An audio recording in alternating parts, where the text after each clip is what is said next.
up clear, bro. About that time. Let's get 'em. Max out. I'm the one that they ask about. Money team better come with your racks out. Stadium packed out, crowd going crazy. Queen of this hair, I ain't leaving my chair. Money green high heels, I make them shiver. Post up, post off, and I deliver. I'm gold, you glitter, they old and bitter. I'ma fight for it. Take it to the next level, ride like a bike pedal. Hotter than a kettle on fire.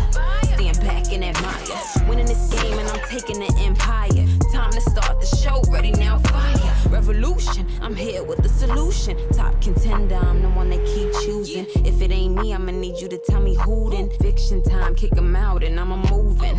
Who want it? You want it, let's get it. Come with the ambush, now they saying forget it. Start at the beginning, you'll be done in like a minute. I don't have no limit, all I know is winning. To the max, to the max, to the max, to the max. I'ma take it to the max, I'ma take it to you. To the front, to the back, to the front, to the back. I'ma take it to the max, I'ma take it to you. To the max, to the max, to the max, to the max. I'ma take it to the max, I'ma take it to you. To the front, to the back, to the front, to the back. I'ma take it to the max, I'ma take it to you. I've been here before, I have felt this. This eternal war, I was dealt this. A true rebel in arms, I put pebble to palm and dig deep. I'm the heartbeat for the helpless. Delve deeper, the grim reaper, the phlegm leaker, limb breacher, keeping the fire aiming at them people. And I ain't about to worry about a nemesis. Better risk it all. I don't start, but I finish this. Go to battle with adversaries, have them carried away when they waving that flag. I take it to the max and go round after round, round up the pound. Soon as I get done with that, light another match. Set a blaze to the maze full of competitors. My instincts are in sync, my only weapon, bruh. And I ain't backing down, I ain't giving up. They wanna tear it down, I'ma build it up. Up in the clouds is where I wanna land. Survival of the fittest, I ain't running, man. That's the sound of the victory. After it's all done, you'll remember me. To the max, to the max, to the max, to the max. I'ma take it to the max, I'ma take it to you. To the front, to the back, to the front, to the back. I'ma take it to the max, I'ma take it to you. To the max, to the max, to the max, to the max. I'ma take it to the max, I'ma take it to you. To the front, to the back, to the front, to the back. I'ma take it to the max, I'ma take it to you.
Here we go, trying to go in for the infiltration, and really it's AKO that's going to be having a very hard time. Auto knockout seems to be like, one is knocked out! Makarari in again with a god name! Having one player alone try to survive all the way into the final zone is going to be absolutely impossible. Beautiful knock onto Ren, and once again Cobra will be able to strike with a well-placed nade, and now trying to take the glue wall down. They should be able to get there in time for the wipeout. Ajin goes down, Cobra manages to eliminate. As Rosso holds the fort and prevents everyone from outside to come into the zone, to the compound. Everybody is best to bring his teammates back out. Decos will go in for the disruption. The glue wall is going to buy a bit of time, but it's going to hurt so much for the blue zone and RNG's play. Crazy, it seems like it's opposite day right now. Oh, absolutely! These are the eyes you have to keep! These are the teams you have to watch! MCP Majors Season 2! That fire has been lit in those little bellies! Yeah, boy! You shake that off! You do that strut, Jumbo! You deserve it! Not much compound to work with. He is still going to be stuck there. Hopefully, for this. Oh, the nade coming right back to Taken. He doesn't get taken out by it. Thankfully, jumps away in the nick of time. Goes in for the backstab, but unfortunately does not go in for a takedown. Tosses out a nade. Still alive. Pulls out a glue wall and heals himself right back up. But Bloody Heads, they definitely are going in here for the Juggernaut victory. And they should be able to find Goku. Yet another kill for Bloody Heads to pick up. A nade after nade getting popped in through and Goku eliminated. Wow, but it is taken out of nowhere. That steals the kill. Auto knockout. Dirty, dirty Playboys.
The one that they ask about. Money team better come with your racks out. Stadium packed out, crowd going crazy. Queen of this hair, I ain't leaving my chair. Money green high heels, I make them shiver. Post up, post off, and I deliver. I'm gold, you glitter, they old and bitter. I'ma fight for it. Take it to the next level, ride like a bike pedal, hotter than a kettle on fire. Stand back and admire. Winning this game and I'm taking the empire. Time to start the show, ready now, fire. Revolution, I'm here with the solution. Top contender, I'm the one they keep choosing. If it ain't me, I'ma need you to tell me who then. Fiction time, kick 'em out and I'm moving.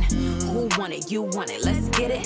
Come with the ambush, now they saying forget it. Start at the beginning, you'll be done in like a minute. I don't have no limit, all I know is winning. To the max, to the max, to the max, to the max. I'ma take it to the max, I'ma take it to you. To the front, to the back, to the front, to the back. I'ma take it to the max, I'ma take it to you. To the max, to the max, to the max, to the max. I'ma take it to the max, I'ma take it to you. To the front, to the back, to the front, to the back. I'ma take it to the max, I'ma take it to you. I've been here before, I have felt this. This eternal war, I was dealt this. A true rebel in arms, I put pebble to palm and dig deep. I'm the heartbeat for the helpless. Delve deeper, the grim reaper, the phlegm leaker, limb breacher, keeping the fire aiming at them people. And I ain't about to worry about a nemesis. Better risk it at all. I don't start, but I finish this. Go to battle with adversaries, have them carried away when they waving that flag. I take it to the max and go round after round, round up the pound. Soon as I get done with that, light another match. Set a blaze to the maze full of competitors. My instincts are in sync, my only weapon, bruh. And I ain't backing down, I ain't giving up. They wanna tear it down, I'ma build it up. Up in the clouds is where I wanna land. Survival of the fittest, I ain't running, man. That's the sound of the victory. After it's all done, you'll remember me. To the max, to the max, to the max, to the max. I'ma take it to the max, I'ma take it to you. To the front, to the back, to the front, to the back. I'ma take it to the max, I'ma take it to you. To the max, to the max, to the max, to the max. I'ma take it to the max, I'ma take it to you. To the front, to the back, to the front, to the back. I'ma take it to the max, I'ma take it to you.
Here we go, trying to go in for the infiltration, and really it's AKO that's going to be having a very hard time. Auto knockout seems to be like, one is knocked out! McRory in again with a god name!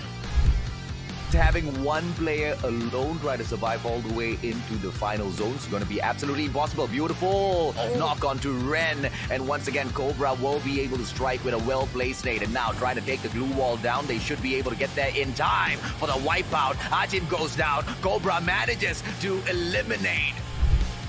As Rosso holds the fort and prevents everyone from outside to come into the zone, to the compound.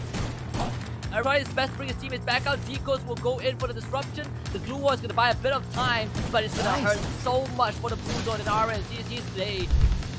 Crazy, it seems like it's opposite day right now.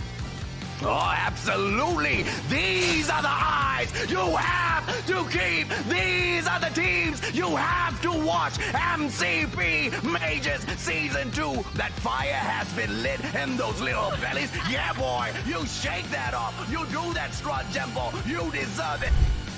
Not much compound to work with. He is still going to be stuck there. Hopefully for this. Oh, the nade coming right back to Taken. He doesn't get taken out by it. Thankfully jumps away in the nick of time. Goes in for the backstab, but unfortunately does not go in for a takedown. Tosses out a nade. Still alive. Pulls out a glue wall and heals himself right back up. But bloody heads. They definitely are going in here for the Juggernaut victory, and they should be able to find Goku. Yet another kill for Bloody Heads to pick up. Nade after nade getting popped in through, and Goku eliminated. Wow, but it is taken out of nowhere. That steals the kill. Auto knockout. Dirty, dirty Playboys.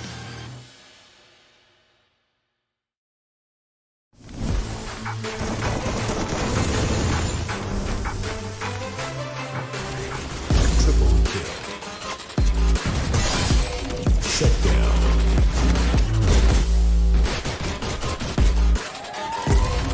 Wata's kill. Wata's kill.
Let's get 'em.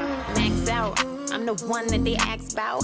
Money team better come with your racks out. Stadium packed out, crowd going crazy. Queen of this hair, I ain't leaving my chair. Money green high heels, I make them shiver. Post up, post off, and I deliver. I'm gold, you glitter, they old and bitter. I'ma fight for it. Take it to the next level, ride like a bike pedal. Hotter than a kettle on fire. Stand back and admire. Winning this game and I'm taking the empire. Time to start the show, ready now, fire. Revolution, I'm here with the solution. Top contender, I'm the one they keep choosing. If it ain't me, I'ma need you to tell me who then. Fiction time, kick 'em out and I'm a moving. Who want it? You want it, let's get it. Come with the ambush, now they saying forget it. Start at the beginning, you'll be done in like a minute. I don't have no limit, all I know is winning. To the max, to the max, to the max, to the max. I'ma take it to the max, I'ma take it to you. To the front, to the back, to the front, to the back. I'ma take it to the max, I'ma take it to you. To the max, to the max, to the max, to the max. I'ma take it to the max, I'ma take it to you. To the front, to the back, to the front, to the back. I'ma take it to the max, I'ma take it to you. I've been here before, I have felt this. This eternal war, I was dealt this. A true rebel in arms, I put pebble to palm and dig deep. I'm the heartbeat for the helpless. Delve deeper, the grim reaper, the phlegm leaker, limb breacher, keeping the fire aiming at them people. And I ain't about to worry about a nemesis. Better risk it all. I don't start, but I finish this. Go to battle with adversaries, have them carried away when they waving that flag. I take it to the max and go round after round, round up the pound. Soon as I get done with that, light another match. Set a blaze to the maze full of competitors. My instincts are in sync, my only weapon, bruh. And I ain't backing down, I ain't giving up. They wanna tear it down, I'ma build it up. Up in the clouds is where I wanna land. Survival of the fittest, I ain't running, man. That's the sound of the victory. After it's all done, you'll remember me. To the max, to the max, to the max, to the max. I'ma take it to the max, I'ma take it to you. To the front, to the back, to the front, to the back. I'ma take it to the max, I'ma take it to you. To the max, to the max, to the max, to the max. I'ma take it to the max, I'ma take it to you. To the front, to the back, to the front, to the back. I'ma take it to the max, I'ma take it to you.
Here we go, trying to go in for the infiltration, and really it's AKO that's going to be having a very hard time. Auto knockout seems to be like, one is knocked out! McRory yet again with a god name! Having one player alone try to survive all the way into the final zones is going to be absolutely impossible. Beautiful knock onto Ren, and once again Cobra will be able to strike with a well-placed nade, and now trying to take the glue wall down. They should be able to get there in time for the wipeout. Ajin goes down, Cobra manages to eliminate. As Rosso holds the fort and prevents everyone from outside to come into the zone, to the compound. Everybody's best to bring his teammates back out. Decoys will go in for the disruption. The glue wall is going to buy a bit of time, but it's going to hurt so much for the blue zone and RNG's today. Crazy, it seems like it's opposite day right now. Oh, absolutely! These are the eyes you have to keep! These are the teams you have to watch! MCP Majors Season 2! That fire has been lit in those little bellies! Yeah, boy! You shake that off! You do that strut jumbo! You deserve it! not much compound to work with. He is still going to be stuck there. Hopefully, for this. Oh, the nade coming right back to Taken. He doesn't get taken out by it. Thankfully, jumps away in the nick of time. Goes in for the backstab, but unfortunately does not go in for a takedown. Tosses out a nade. Still alive. Pulls out a glue wall and heals himself right back up. But Bloody Heads, they definitely are going in here for the Juggernaut victory. And they should be able to find Goku. Yet another kill for Bloody Heads to pick up. A nade after nade getting popped in through and Goku eliminated. Wow, but it is taken out of nowhere. That steals the kill. Auto knockout. Dirty, dirty play, boys.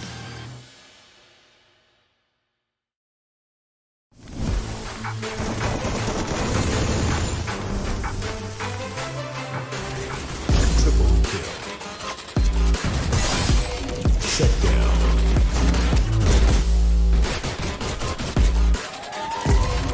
Latte kill. Hello everyone and welcome back to the MCP Majors Season 2. Today is a very important day for not just us but for you guys as well, because we are currently on day 6, the final day for the group stage here at the MCP Majors. Now Icy Baby is going to be joining me, as he did also join me for yesterday's matches, and I have to say, Icy, today is D-Day. If you can't do it today, then you're basically out. You know, I definitely agree. It is definitely going to be a D-Day for some of these teams as well, and especially a very important one as for two particular teams here. We've been raving on for the past few weeks here. SAF versus PXG Radicals, the fight for the #1 spot. This final 6 games, or in this case 4 games for each team, is going to be the most important ones for them. You know, who's going to be the new king for the MCP Majors League stages. And also at the bottom, we also need to take a look at these teams that are trying to gun for that 12th position. Now, I do believe the only team that realistically could make it through is Freedom Rumble. But even then, it's going to be a bit of a tough ask because they're essentially running on 4 games. And if they can't pull it out through these next 4 games, then that's it. We've got our top 12 teams for the final stage. Yep, mathematically, it is still very possible for the teams here. So, you know, for these guys watching home, be sure to stick around to watch to find out whether or not they pull the miracle run. I still believe in dreams, man. Like, sometimes with a little bit of hope, with a little bit of perseverance, with a little bit of, I don't know, a little bit of faith, things might be a little bit different for some of these teams, especially for Freedom Rumble fans coming from us as casters and the community as well. We've been talking about them for so long actually, and for them to actually drop out in 13th place, hopefully this final 4 games they will be able to pull it off, Danny. Yeah, they could be, you know, but we all went to school, right? And you have that one kid that just for some reason pulls out an all-nighter for that one assignment that's due after a whole month, and then they end up still getting an A. That could be Freedom Rumble. They could be a team that's driven on adrenaline. I mean, who knows? We don't know. I'm literally ashamed of myself, Danny, because I'm literally that one kid that pulls an all-nighter right before the exam. And, you know, I didn't get an A, but I still managed to pass. I was going to say, you don't look like the kind of type to get A's after all-nighter. No, dude, come on, Moving man. on. Yeah. Anyways, moving on, for those of you who likes to do some math here, here's some math calculation for you guys for the teams that's going to be competing the prize pool distribution for the league stages. Like we said as well, Champion is going to be a huge contestant here.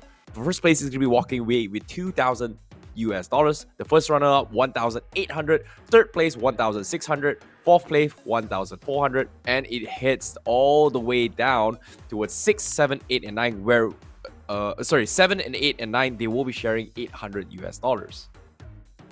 Yeah, and then we do still have money going out to the teams towards the bottom end of the bracket. Even teams that are going to be coming in last, they still get some prize money. But of course, you're going to want to be aiming for at least that $600 prize pool, because that's the top 12.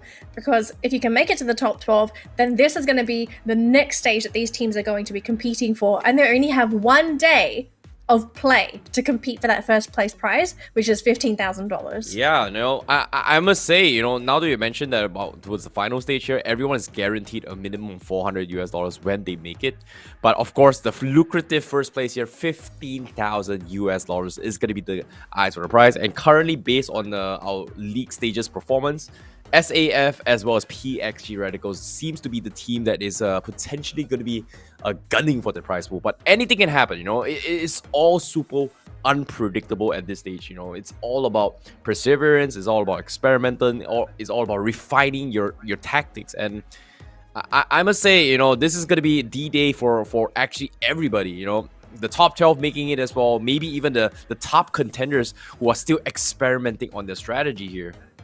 I mean, we always talk about the whole teams experimenting during the group stage, which is always a possibility, but we don't have that concrete knowledge of whether these teams are experimenting. But something that we do know is the point system that we've been running with for the entirety of the league, and this is likely going to be the same system we'll use for the final stage. So for people that aren't quite aware, if you get first place in the match and you get that booyah, you get 12 points. Now, as you go down, you're also going to be getting less and less points, but of course, you want to be avoiding that 11th and 12th place because you get absolutely nothing for finishing bottom 2. But there have been situations where you can compensate, even if you finish down below 11th and 12th, you can still make it up with the kill point system, which is a kill equals a point. However, continuing into the stage here, today's final 6 matches for today is going to be both playing in Kalahari as well as Purgatory here. Every single team will be playing a total of 4 matches, 2 in Kalahari and 2 in Purgatory. To start things off, we are going to be starting with Group A versus B, and then we will follow up with Group B versus C, and then ending things off with Group A going up against Group C. And I must say, you know, the final 2 matches is going to be something that I'm looking forward to as well. This is going to be a rough game, you know, especially for both the PXG Radicals and SAF. You know, we know for the fact that, hey, for the top 4 match, SAF, they are going to be playing all their minds out, and then, you know, hey, they have a huge lead, potentially, you know, and then PXG Radicals comes in with a reverse double booyahs, potentially. I don't know, like yesterday, having triple booyahs seems to be pretty impressive for me, in at least here, Danielle. Absolutely. Now, before we jump into the matches, we're going to take a look at the overall standings again very quickly. So as we know, at the very top, we have SAF competing against PXG Radicals. PXG, they're going to try and dethrone SAF today, which is a possibility considering that they're coming in after a very strong performance yesterday. So SAF, they could be threatened from that first place. But let's be honest, this is not as important as what's happening towards the lower end of the bracket, which is that 12th spot. Even 10th and 11th are also under threat from Freedom Rumble because they're all sitting at roughly a similar point score, which is like 3-4-4 or 3-4-1. So what has to happen here for Freedom Rumble is not only do they have to get at least that 30 points, those 30 points are simply offsetting that gap between them and these teams that are blocking that top 12. Then they have to get additional points on top of that. Now, that is a very tough ask because you are essentially saying do easy, bloody head, or Wheels have to bomb out today, or Freedom Rumble have to have an amazing play day, which I'm going to be completely honest, we haven't ever seen Freedom Rumble have an amazing play day since the first couple weeks. Well, based on this stats here, you can see that Bloody Head has not gained themselves a booyah yet into the top 12. So there is a possibility that maybe banging on this inconsistency, or in this case, consistency of not getting booyahs, maybe, you know, Freedom Rumble could make the miracle play. You know, all they gotta do is just mathematically get 2 booyahs and hopefully Views and Bloody Head, like you said, bomb out like what happened in yesterday's games, which is kind of unfortunate. So I don't know, that's something that I want to pay attention more. But of course, the Kings are going to be the ones that we should be watching out for. Currently, the teams to watch out for this day is going to be Freedom Rumble, Views, as well as Metrics. Yeah, okay, never. Yeah. Why did I bother? You know, these are the 3 teams fighting for the last spot, making those the leagues here. Yeah, I think we did make a mention of Metrics yesterday, but they're basically in the same situation as Freedom Rumble. That they would have to have the dream run. I think you were talking about this yesterday. They had to have the absolute dream run to potentially make it to top 12. Don't jinx it, again, Danny. Don't jinx it. I'm just saying, it's a very big ask for these teams to suddenly compete at a top level on the most important day of their lives. Hey, sometimes you know, people just work better under pressure. You know, who knows? That's why everybody's watching right now. We've got to see this to the end. Is Freedom Rumble gonna make it or not? Or will Views, you know, remain the gatekeepers for the team. And like we said as well, the bottom three, out in this case, is gonna have a really rough time. Hopefully Views doesn't have a good game, then probably Freedom Oh my will make gosh, it. But hopefully Wills doesn't have a good game. that's the thing, right? That's the thing about Views, right? Yesterday, the reason why I want to say this is that Views had a pretty decent start for the first 3 games that they played.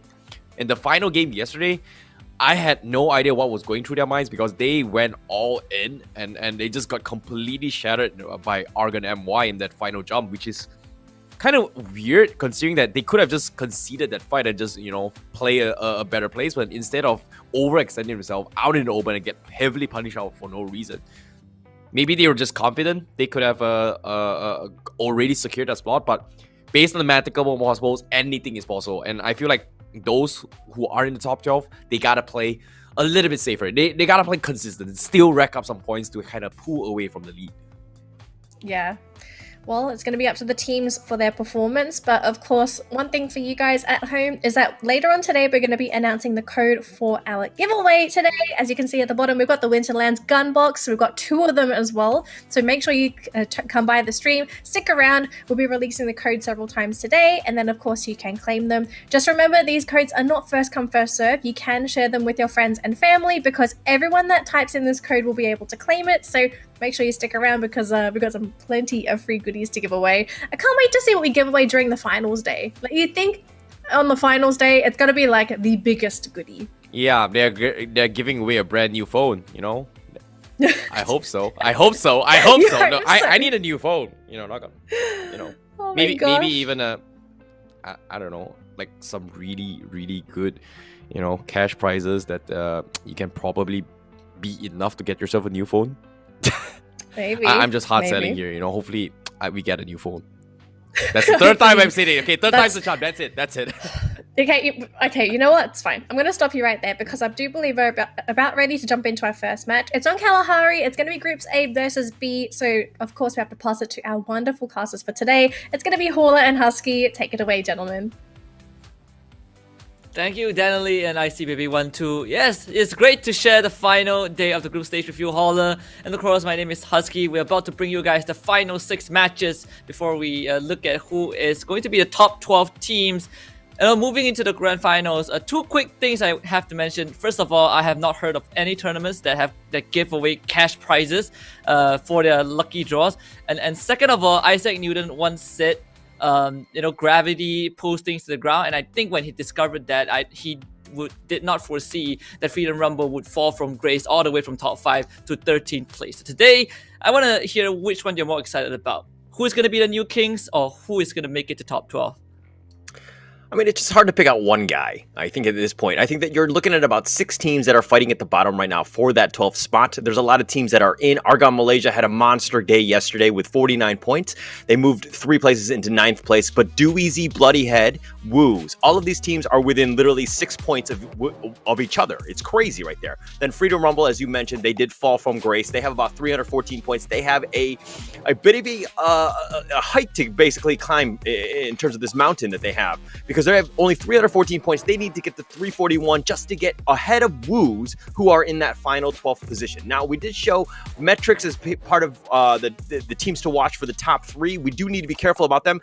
Technically, they could get in, but they have to have a monster day. And the cool thing about all of this is the fact that all of these teams are going to be played in match 1 with Group A versus B. So we'll find out right away who really wants it, who's going to make it into the top 12. Yeah, and looking at Freedom Rumble, I think they really want it because they're not just sharing the zone, or at least the drop zone, with Almighty. They also have Blacklist International near them. PSG Radicals on our screen. Barba just making a very long drop to join his team at confinement. They're still split apart, but Cobbs is gonna show his results because Batman is already out. Already just starting it off. What a bad start. And don't get me wrong, Almighty's, I think, fine in the sense that they're in 6th position right now. They're not going to lose anything. But hey, they need to ensure that they're in the top 6. 789 gets paid out the same in terms of 800 USD. So you want to be in the top 6. You want to make sure that you have more money to go home with as you're going into the grand finals. Yeah, and Freedom Rumble, they force Almighty out of their default drop zone, and Almighty now they make a run for it after losing Bruce Wayne, and they run straight into PSG Radicals. But thankfully for PSG Radicals, they still need some time to rejoin themselves, and as I say, that Insanity just goes for the wide swing and dry peaks Jay-Z. Ren is there to bring him up with the time turner, but the flashbangs are being lobbed in by the rest of PSG Radicals, and Almighty just out to a horrible start. Barbara's already gonna take out Shira, and both Jay-Z and Ren, they don't really have much to work with, as Shira will be taken out. Jay-Z is gonna make his final stand, and that is not gonna work out as well. Almighty just get completely obliterated in the first 2 minutes of the game. Wow, man. And this is the other big storyline, right? PXG Radicals overcoming the impossible. There was a 100-point gap from SAF to PXG, and it's now down to 10 points. It's much less, especially with those 3 kills there, so it's about 7 points, doing the math very, very quickly. Now, PXG Radicals, this is a team that's been on point throughout the second half. They scored 65 points yesterday, and of course, with only 7 points to just become the new kings going into the grand finals of just taking over SAF, the impossible is starting to look very, very possible. Yeah, and it took them, the whole group stage, but all of the effort was worth it. Up to the very final day, PSG Radicals are the only team that, I wouldn't say did not give up, but they are the only team that really put in the grit and overcame all of the obstacles. Sure, you can say Fast QNY, Tactical Intex, AKO Legends. These guys also played an amazing league stage, but no team came close to PXG Radicals when it came down to the wire. And this is why now they are, like you said, 7 points away mathematically from Supreme Assault Forces. I think the biggest worry for me is what exactly happened in terms of SAF. You know what I mean? They were the kings, and all of a sudden in the past 2 play days, they scored 22 points, and they had a disastrous 17 points yesterday. Okay? They have never scored that low, and they've gotten worse after, day after day after day. So this is becoming a worry, especially since you need a lot of confidence. You need that momentum going into the grand finals. I'm sure that they're thinking, hey, we'll be happy with top 3. It doesn't really matter at this point. Maybe they're looking to save strats, but I feel like you want to go into the grand finals with your best foot forward, and it doesn't look like SAF are really doing that. Yeah, and that was exactly what I was thinking as well. I think looking at SAF, they had pretty moderate performances, I think, ever since the mid-league shuffle. And even then, we still gave them a lot of credit, right? Despite their underwhelming performances, sometimes they have a bad day, they still kept the lead between them and PSG Radicals to a minimum of at least 80 points. But that changed within one single day, and that was the second last day of the group stage. Now, even though they are going to qualify for grand finals regardless, I think getting knocked out of first place is still going to hurt their morale ever so slightly.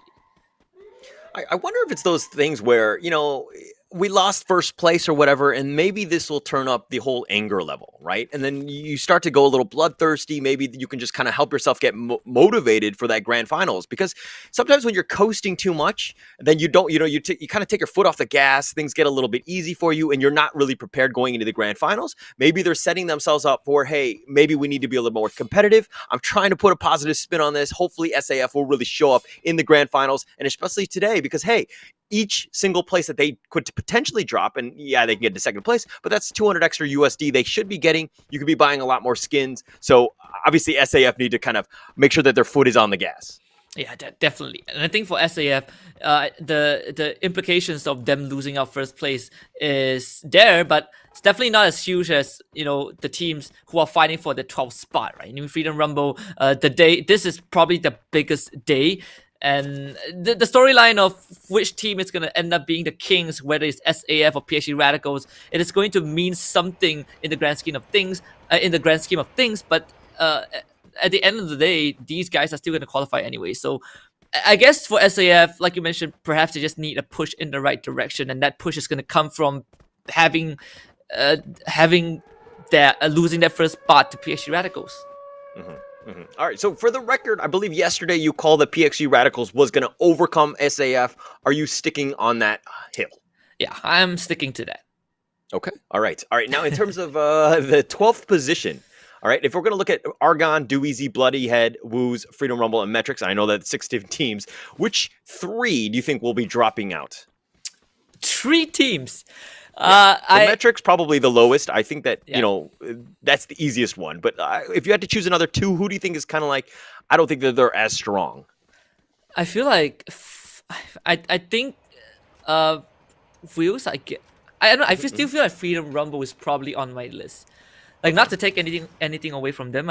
They did show us, an incredible first half, but I mean, the past 6 days, the past 5-6 play days have not been convincing at all. So the fact that they are now almost 30 points behind Wheels in 13th place and needing to fight for qualifications when they were at once in top 5, that's a huge drop of performance. So I think Freedom Rumble is still going to struggle.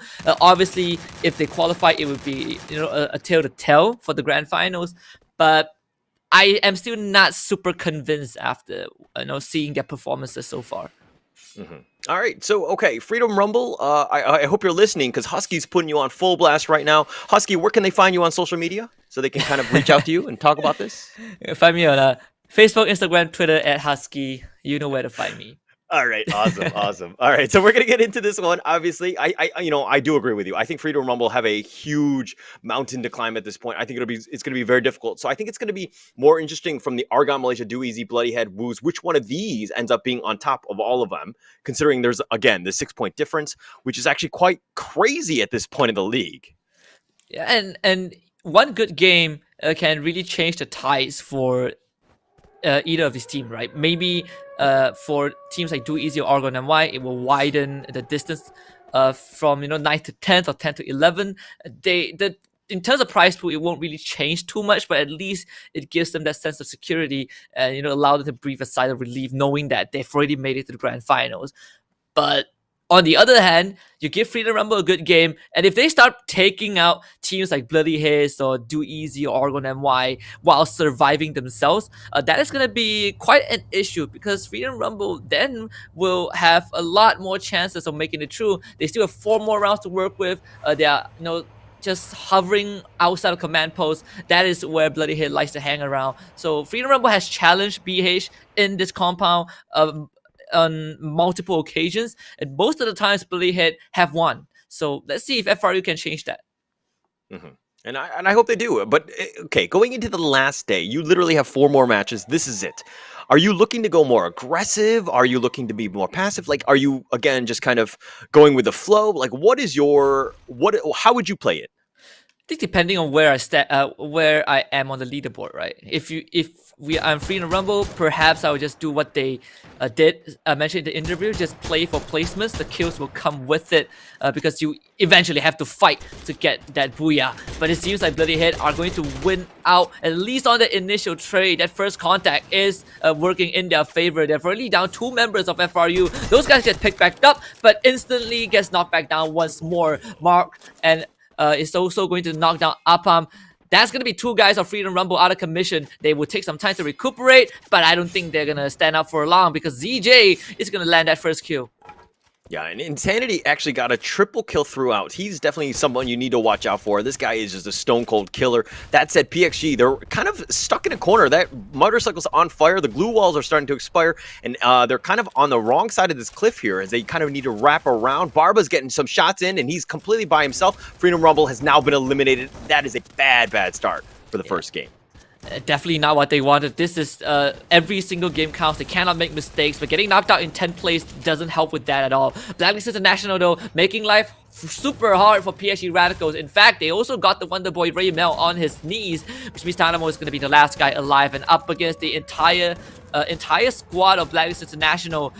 This is going to be a tough fight. But Tanamo, he has known to put out clutches, and he just got to take those fights one by one. All about isolating those 1v1s. A man flank, he has to outrun that blue zone. That's going to give Tanamo time to, regenerate his health. But it's still a tough task, and Ajim is going to shut that all down. PSG Radicals will be knocked out in 9th.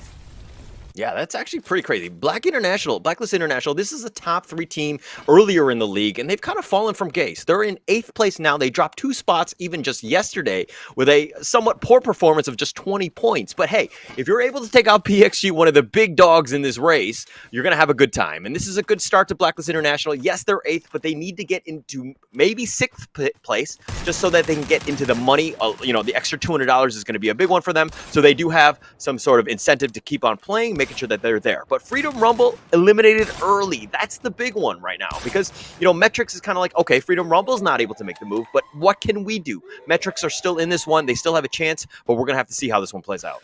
And the fact that Freedom Rumble got eliminated by Bloody Hit basically just gave Bloody Hit that much more of a lead, making sure that Wheels also stays in the running should some of the members got shot by, I believe, FSK and SAF. But the fact that Wheels are still in the game is a problem for Freedom Rumble for the upcoming 3 rounds.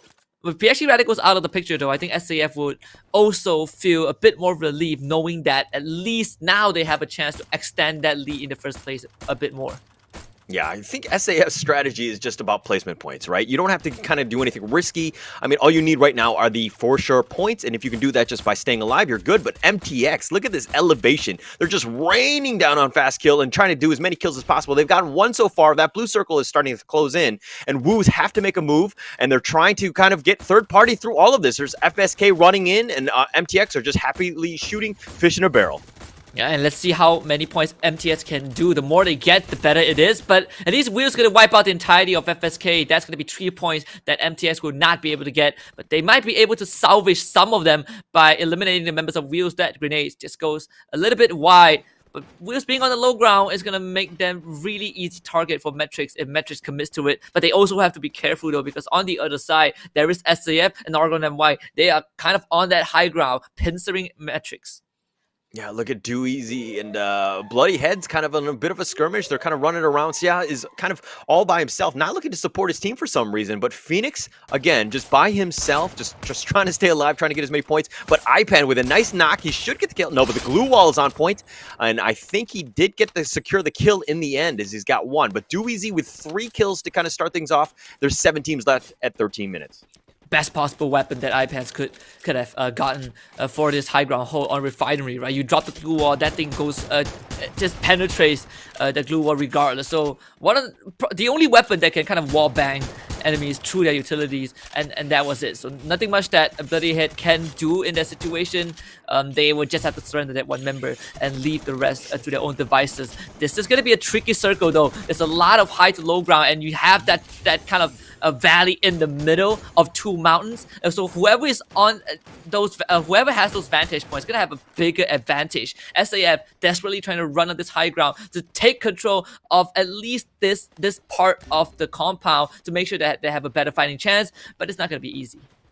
Yeah, Woo's got eliminated there, so I'm sure Metrics is like, okay, we got this. We got to just make sure we're alive. We still have 3 kills to our name. Safik, it did go down, so they need to survive a little bit later. I mean, there's 5 teams left at this point. MTX are looking to just pull off the miracle run right here by just trying to get as many kills as possible. SAF are on the low ground. I like the fact that Metrics are on the high ground. It gives them a little bit of elevation. They can kind of see what's coming as they're looking to get into a firefight with Do Easy at this point. But but Metrics has a lot to do with they're fired upon Do Easy. SAF is on the low ground. At least Do Easy is preoccupied by Bloody Hit, but they also need to hold back the entirety of Argon MY. And this is not an easy task. They've lost Shafiq earlier on, so this is kind of a 3 versus 4 versus 4 scenario. They just, like you said, have to play the survival game, and so far things are working out well. You know, these guys they're staying safe. They're also getting some chip damage in, but as the circle closes in, things are gonna get harder and harder. SAF, they are not a team that wants to wait for the opportunity. If they see a shot, they're gonna take it. But thankfully, SAF are also distracted by the likes of Do Easy and Argon MY. So Metrics, they just have to say a prayer and hold on for dear life. Yeah, and Do Easy, Argon Malaysia, and it looks like there's Metrics is going to be 3 teams that are still surviving and just trying to stay alive for the 12th one. But Do Easy turning it up, and they just go ham, and they destroy a decent number, like just left and right. SAF are looking to just clean this up. Bayats gets a triple kill, tries to go for the pickup, but unfortunately not the case. Metrics does get eliminated 4th. Yeah, Metrics, they did their best, but caught in the middle of a huge gunfight, so there's nothing much that they could do. Argon and Y went for the push, SAF did the same as well. But 4th place isn't too bad for Metrics. Me, Do Easy is going to be out in 3rd. Forbis wants to play the healing game, he pulls out the sight, goes in for the melee, but that is just not sufficient. I mean, Argon and Y starting off the day with a booyah. This is the 3rd booyah of the weekend, and they are still continuing that rise. Make it the 6th booyah in the entire league stage. I love the way Argon Malaysia has been playing. Just day after day after day. From the second half on, they've scored 40 points, 50 points, 28, that's a bad one, 55, 49, and then whatever today is. This is a team on the rise. I don't care what place you are. This team is going to get into the grand finals, and they're going to be a proven stalwart. You do need to be careful about this Argon Malaysia team. Look at them. Look at how good looking they are right on there, just like fixing their hair. They're ready to go because they realized that they had a great match one. Argon Malaysia, this is a team that you need to look out for. Yeah, we talked about the possible miracle run for Freedom Rumble and Metrics, but there might be a side storyline for Argon Malaysia. If they keep this up, maybe Blacklist International will be knocked out to 9th place, and that is going to be huge leading into the grand finals. But with that being said, Argon MY starting things off on a good note. Let's bring back both Dana Lee and IC Baby, see what they have to say about Game 1. Welcome back, guys. Great to be back. Thank you. And there was a pretty interesting game considering that you did mention as well, Husky, about Argon NY potentially trying to overtake Blacklist. And they need about 60 points to actually do that. And currently, it seems impossible, right? Like, you need 60 points, and considering that Blacklist kind of bombs every single game, I don't know. Anything is possible. But as of yet, I know for a fact that Metrics, where was this Metrics yesterday? Because, out of nowhere, they have been one of the biggest spoilers at gatekeepers in that particular round, kind of forced everybody to be in a huge cluster there, Danny. Actually, I don't want to talk about Metrics yet because I'm sorry. I don't think they're going to really move anywhere today. I think they're basically out. But 2 teams that I have been keeping an eye on today. So firstly, PXG and Freedom Rumble. Freedom Rumble had their dreams crushed. I think if they bomb out this next game, I think that's it. Freedom Rumble have absolutely zero chance of making it to top 12 because they need, if I'm going to try and math this, I think they need at least 60, 70 points for even a chance to make it to top 12. And to have the first game already go as bad as it, did they end with any kills? Does anyone know? I think they got 1 on Batman. That's pretty much it. Yeah, they did. They did get a couple great starts, especially when they picked the fight. I think it was against Do Easy as well. But what was really unfortunate was that while they were starting a couple of fights that they should not have started, they were actually punished very heavily by Bloody Head, Do Easy, and MTX as well to a certain degree, which was very, very weird. But it's just super unfortunate they were just put in that vicinity. Meanwhile, let's take a little bit of highlights here, where we do see a little bit more insights here. And yeah, like we said as well, Bloody Head is one of the gatekeepers for the bottom spot, picking an intentional fight against Freedom Rumble and just pretty much cost them a very costly loss right here. There's a reason why teams don't challenge Bloody Head on Kalahari, especially when it comes to command post, right? Bloody Head has been holding that place since the dawn of time, and every single team that has tried to challenge them has lost. Freedom Rumble was probably the one team that kept going back for more, and they lost almost every single fight.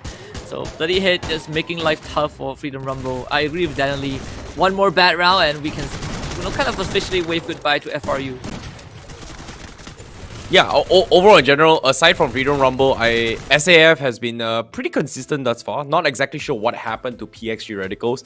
They had this early aggression, picking a fight with Almighty, which was great, getting a couple of kill points, which is a very standard strategy where you get aggressive early on, and then you kind of play passively. But what happened right there was that PXG Radicals, not exactly sure what was going through their minds. It seems like they were trying to bring the morale or momentum from yesterday of getting just, ham on everybody. But that's the thing, yesterday there was no Kalahari, and today it's a brand new feeling, brand new terrains, and I felt like they just bombed out on Kalahari pretty hard.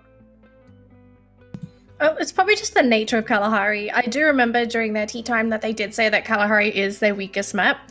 And it's really hard to execute their general playstyle on Kalahari just because it's so different to Purgatory and Bermuda, where because those 2 maps are so similar, they can execute that same playstyle, but Kalahari is just so easy to get punished. Like, there's teams waiting for you on the high ground, they know where you are, there's not much cover. So essentially, sometimes it's just a 50-50 matchup on whether you can get the kill on somebody before they get the kill on you. So I'm not surprised that they got punished on Kalahari, because we do tend to see this for PXG. But it does put a bit of a dent on their journey to dethrone SAF, right? Because SAF, they got second place, they got, I think, 5 kills going into that final circle as well, so that just widened the gap, and thus it just makes it where PXG, they have to put in more work to try and get that first place. Yeah, I think it might be difficult for them. I think that, you know, PXG, they're in no pressure. The pressure is completely on SAF to perform. I think they had a better showing today, but PXG are continuing to do what they do in the sense of just playing spoiler, just trying to get as many kills as possible. And if we're looking at this right here, I mean, look, PXG Radicals, they still got 4 kills. They end up with, 6 points total, 13 points from the SAF team.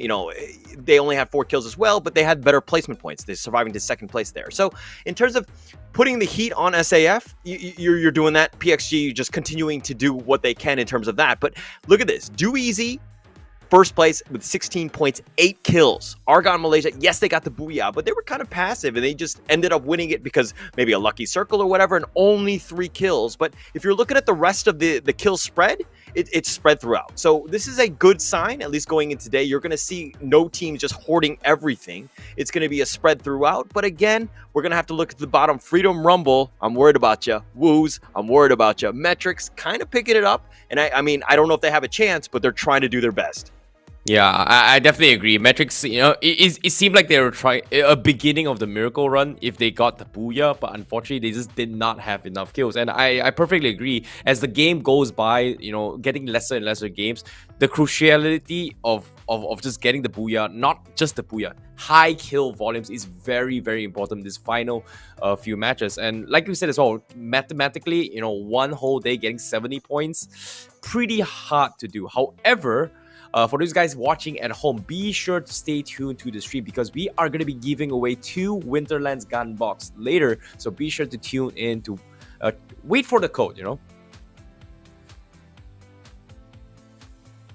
I like how you stopped it. Wait for the code. Wait for the code. Wait for the code. We're just going to wait for it. I was waiting for it. It didn't show up. It's not going to show up. No, that's why. That's the thing. It's all about the suspense. It decides. Look, the code decides when it's ready, and apparently it's not ready yet. But you know what we can be ready for? Our next matchup of the day. So Kalahari is done and dusted, which means that we're going to be jumping onto Purgatory next. Now, this is a more favorable matchup for map up, I guess, for some teams, as they do prefer to play on Purgatory. But Group A versus Group B, I think we'll just jump into it, yeah? All right. Thank you, Danny and Icy Baby 1-2. We're going to go into Purgatory now. This is going to be a little bit of a smaller map. This is going to be match 2. Of course, a Group A versus B. This is the one. We're going to figure it out. Who really wants it? Who wants to be in the grand finals? What's going to happen is Woos, Freedom Rumble, Metrics. Who's going to be the 12th place team? We're going to find out. Husky, who's your favorite going into this second match? My favorite? I would say for Purgatory, I think PSG Radicals has a really good chance. Compared to SAF, I think PSG Radicals probably does better on Purgatory. For SAF, they are more of a Bermuda guy. But I also want to keep my eyes out for FastQ and Y. I think in game number 1, they had a okay game. It's not going to affect them too much. They're still in 3rd place with ITX kind of behind them, trailing by 9 points. But ITX, they're not going to be playing until the next round. So FastQ and Y still has some chances to extend that lead. And I really want to see if they can pull out that great round on Purgatory.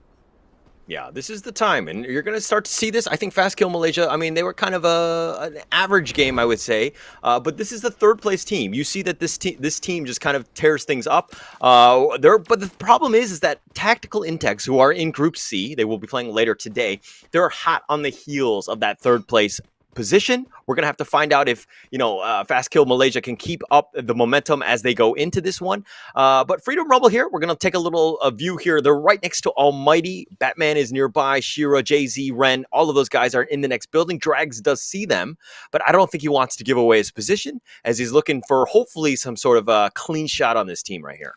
Something is brewing between FRU and Almighty. This is the 2nd round in a row that they both share the same drop spot.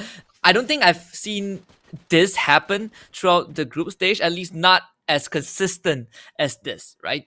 They drop in the same spot last round. Obviously, Freedom Rumble kind of won that one out. They killed Batman, and then the rest of Almighty got destroyed by PXG Radicals. But in this case, these two teams are locked in a 4 versus 4, and I think Jay-Z got an inkling of where Freedom Rumble might be. This is going to be a standoff for a while, but knowing Freedom Rumble, they might just be that team to pull the trigger.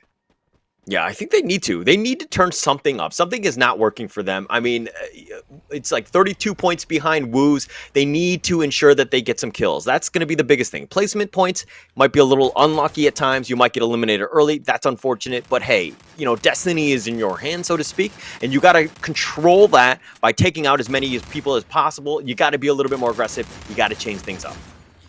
And Argo and MY, they just destroyed one of PXG Radical's vehicles.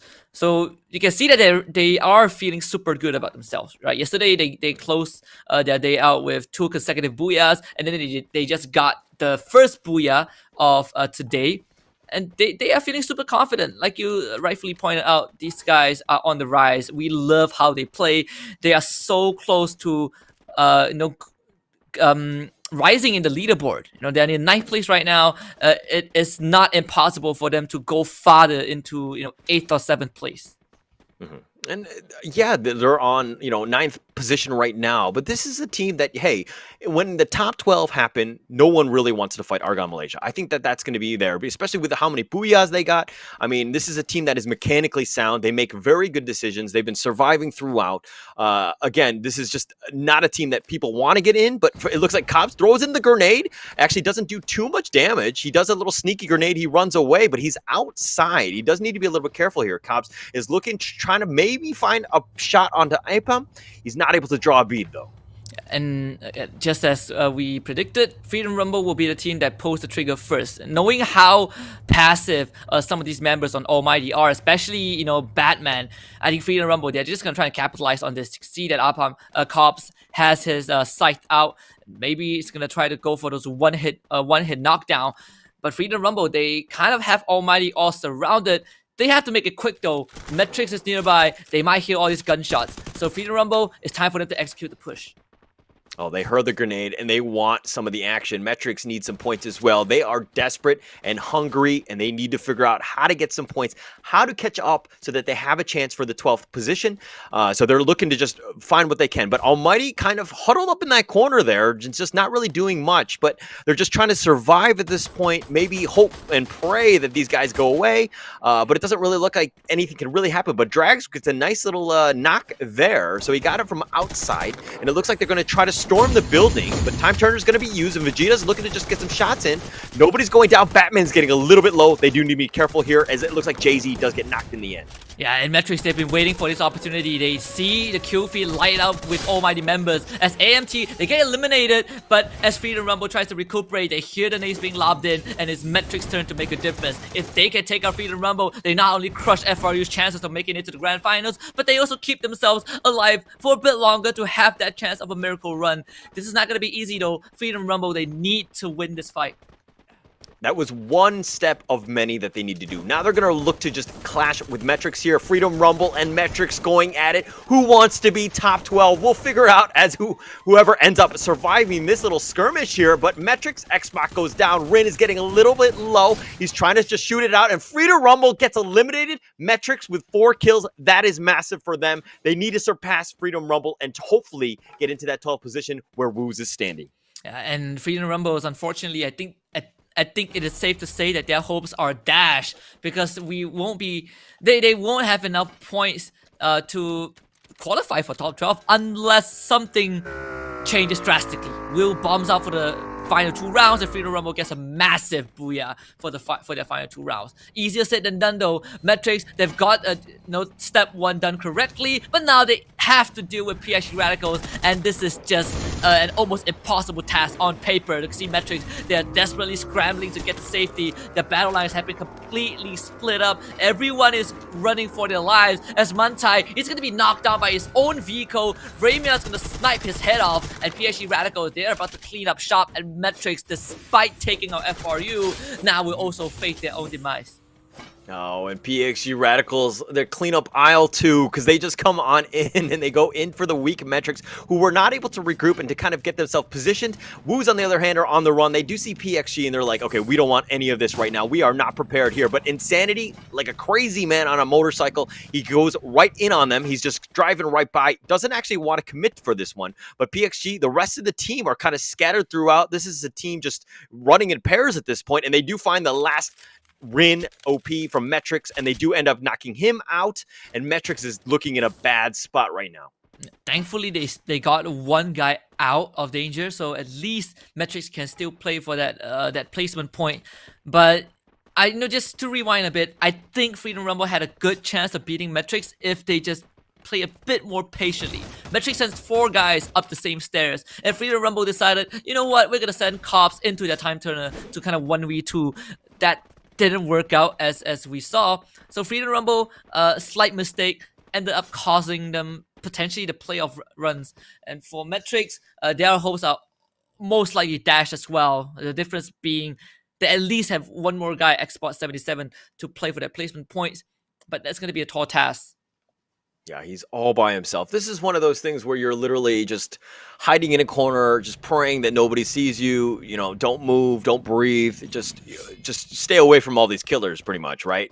I don't think there's anything that you can really do. But on the other hand, if we're looking at what Black has done, they've been largely quiet, at least this game. Not too many skirmishes, but they are nearby PXG Radicals, who have been on the prowl. They've been on the hunt. They've been killing almost everybody else. But, you know, Black, do you want to go head-to-head against PXG? I think Blacklist International are in a pretty comfortable spot, right? They are slightly behind Almighty, but Almighty had 2 abysmal rounds, right, with 0 points. So Blacklist International, as long as they survive, they're gonna eventually overtake Almighty on that overall leaderboard. I mean, sure, they have 4X-Man Expert behind them, but at least for Blacklist International, getting these points is going to be super valuable. So I don't think you want to challenge PXG Radicals head on, but if PXG runs at you, then why not? You beat them last round, you can do it again. FSK is going to just run at wheels and just wipe them out in a blink of an eye. 5 seconds is all it took, but Fastkill MY will get 4 quick points.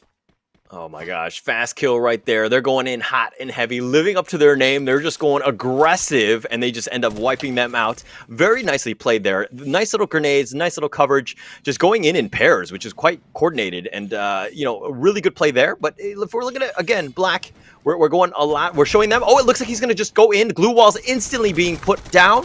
He's kind of blocked out there. Ajim can't actually draw B. He's trying to barrel through this one, and it looks like Manflake does get the kill on Insanity. That's a good start to this one. Yeah, Insanity just a bit too overzealous. Runs into the compound while Tanamo just got knocked down by a nade. So PXG Radicals were not able to provide the backup. The plan falling apart a bit, but since Insanity committed, he had no choice but to fight with his life, and it ended up in his death. Now Blacklist International, with the initial pickup, they're gonna start taking on PXG Radicals in a more aggressive manner. PXG started the fight, but Blacklist, they intend to end it. Yeah, they smell blood in the waters, and they realize with that extra pickoff, hey, they got numbers. Let's try to take advantage of this, try to do what we can. But it looks like they got caught off. You know, PXG they lost somebody, but it's a perfect disengage, and they're out of troubled waters, at least for now. But if we're looking at, okay, Morgana, obviously he's getting a little dizzy there, just doing some 360s, but he's just kind of scouting around. But Bloody Head, not being able to do much, but hey, Ramiel with a nice knock onto Black Ajim, that's going to start things off, and we're going to go back to the action here with Barba just getting the knock there. Cobra's looking to just find a beat on somebody. He does get knocked, and it looks like PXG are coming out the victors, at least thus far. Ajim with the last hope, and no, PXG's like, I don't care if I've only got 3 players. I'm going to win this one out, as they have 7 kills at the 11-minute mark. This is just gonna make up for round number 1, right? Blacklist International took them out, but PXG Radicals came back and delivered sweet revenge on a cold serving. So right now with 7 points, this is not just going to make up for the underwhelming round 1, but it puts them back in the running for that first spot. For Blacklist International though, unfortunately they were not able to get much. Only 1 kill onto Insanity. They will probably leave this game with the placement points of 8th place. Not too much for them to work with, but you know, PXG Radicals, they were the one who started the fight, and they managed to clean up. Oh, and I just love the play style of PXG, willing to take the fight on. If you see a team with the kill feed, you can see all the fact that PXG has gotten 7 kills. SAF are like, hey, we're just kind of chilling, having tea in a random building somewhere. But I'm a little worried about the fact that PXG are starting to catch up to me, and so SAF are probably thinking, oh, we got to figure something out. We got to knock out PXG in some way. I mean, yeah, they realize that PXG might have only 3 players, but this is still a team with 7 kills, and they're looking for more. Yeah. And PXG Radicals playing like SAF when they first started out the league, right? Just going ham and engaging in every fight and just winning them with utter confidence. But SAF doesn't seem like they will move anytime soon. They are hanging out on the outskirts of Brasilia. They have that circle in their favor. I think SAF, just like what they said in one of the tea time episodes of MCP Major, they just want to focus on consistency, and so far it seems like playing passively is going to be that main route that they're going down. Yeah, but look at this circle. Really unfortunate for Bloody Header, kind of in a rough spot. Argon Malaysia, not the best. I mean, not the worst position there. They're in a pretty decent spot. They've been largely quiet. Argon Malaysia just playing to their strengths of just, hey, surviving. We'll figure out some sort of pickoffs when we can. And then it looks like there's going to be a little bit of a skirmish here with Do Easy, getting some shots in. Sparks is kind of out in the open. Does need to be a little bit careful, though, as he looks to just kind of run away now. But giving away your position like that, not the greatest thing, especially for Argon Malaysia. I don't like this fight for them. Yeah, they don't have a compound to work with, and they are out in the open. But I think he's doing his job. Just keeping Do Easy at bay. He's buying time for Oregon MY to kind of make their move. I mean, Matrix, Xbox 77, he's the lone guy nearby, but we know that he's not going to start any fight anytime soon, because if he does, they're going to just hunt him down. So Oregon MY somehow makes it past Do Easy, but guess who backtracked? PXG Radicals. They're going to make their presence known, and suddenly the entire battlefield is going to shift, because with PXG Radicals around, now you can't just run into an individual team, because PXG Radicals are going to come in to clean things up. I feel like PXG are like, the enemy in the aliens in like the what is that, the Quiet Place, where they just like hear things and they just like run after them and they just go crazy, right? Like this is a team that just like hears bullets like really far away, but it doesn't really matter, and they just go directly. They make a beeline for them, and they want to get in the action and try to get as many kills. And I love the fact that, hey, PXG, even to the end, even the fact that they're guaranteed top 3 at this point, top 2, this is a team that still wants to get more kills. Yeah, I mean, this is a battle royale. It is, last man standing, survival of the fittest. But PXG Radicals are playing it like, like Warzone, right? They're just running around trying to get as much kills as possible, and they somehow managed to plant themselves in the middle, surrounded by at least 4 teams. But they got the read right. I mean, they are in the center of the circle right now, so every single team that enters the safe zone is gonna have to deal with their crosshairs and their fire and their firing squad. But the downside is that they only have 3 guys. They lost to Sanity early on to Blacklist International. That is something that they will need to keep in check every now and then. All right, but it looks like PXG, they're kind of bunkered down in the central area. I mean, they've got a nice building here. It's right in the circle. I mean, there's going to be a ton of angles they need to cover, which is my biggest worry, but they've got 3 players left. Are they able to do this, especially with 7 teams left? This is going to be the 4th circle coming up. I don't know if this is a great position for them, because you definitely don't want to be in the midst of everything, especially with, all the different guns that could be kind of barreling in on you. But FSK, on the other hand, have 4 kills. They could look to draw B on SAF, who are slowly starting to move towards the open area there. Yeah, SAF have to move. But Hanma, he's keeping tabs on their movements. He sees the glue wall, and he sees all the members of SAF just running around, kind of feeling like hairless chickens. But I think SAF also has an idea of what they need to do. They're starting to clear out the building that Hanma is in with those nades. But Hanma, he's already evacuated. And in fact, SAF, they're under fire, so this is not looking good. On the other hand, you have Bloodyhead taking on Argon MY, and X2R somehow managing to bob and weave around the building. He tries to go for the flank. He does have the glue wall to work with, but Pedro is already down. They need to get him back up. Bloodyhead, they're not happy with last round, but at least for Argon MY, they still get a couple of trades in. This is the 4th circle, so whoever gets knocked down gets left behind, and Argon MY knows it. They are all on the run. Yeah, they're all on the run. Nice little disengage right there. They were kind of in and out as much as possible. Bloodyhead gets eliminated 7th. Argon Malaysia just kind of pulling it out strong. Just being, again, we talked highly of this team, especially in the past, 4 or 5 days. And this is a team that's still continuing to rise up, making good decisions, getting some kills there. But it looks like FSK are trying to throw a grenade, but that glue wall will say nay to that grenade. As he's holding it, he's trying to find the perfect spot. Is he able to get it over? He does get the nice knock on the forbids. And this is going to be tough. I mean, Sharks, now he's going to ready to go in for the flank. And yes, of course, he gets Forbis out of the game. PSG Radicals, they're running in. So FSK, they have to start worrying about PSG Radicals. Do Easy also joins the fight. You see, this is a grenade galore as Hanma is going to lose his life to Tanamo. That's the 8th kill for PSG Radicals. And the grenade launcher is also whipped out by PXG. This is not looking good for any team except for PSG. I mean, Argon NY, they're going to run in from the southern side. This is going to give them some time to work with as this chaos subsides. Metrics will finally be knocked out in 6th place, but for all these other teams, it's a chaotic place to be in. It is urban warfare. This is giving me flashbacks of World War II back when I was alive during that. I don't know when. But Do Easy here trying to draw a beat on Fast Kill. He's trying to get in. He gets stuck in the glue wall. Doesn't really have much that he can do. He has to fire his way out of this one. Unfortunately, there's 5 different teams. The smallest of areas, glue walls, buildings, corners, everything just blocking all kinds of lines of sight. Right now is a grenade paradise. If you've got any sort of utility, now is the time. Start throwing them into buildings. Making sure that, try to hit what you can at this point, because sometimes you got to get a little lucky.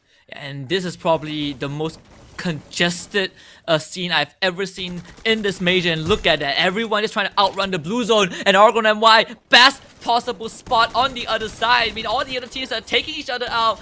SCS gonna be out in 5th place. Do Easy running in as Fast Q NY gets taken on the way out. I mean, Do Easy with 2 guys left, down to 1. Argon NY still somehow surviving, and Do Easy shot goes for the challenge with 2 HP. Actually takes down a member of Argon NY. Shah might be able to do this. He turns the corner, goes for the swing, but Sparks, it's gonna close out the game. Another booyah under the belt of Argon NY. Make it 2 in a row for the last day of the group stage.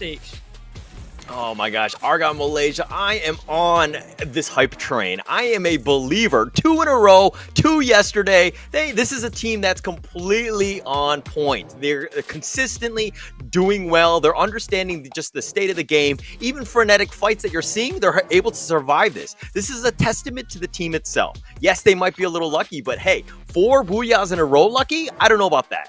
Yeah, and this was a team that was not even in top 12 to begin with, right?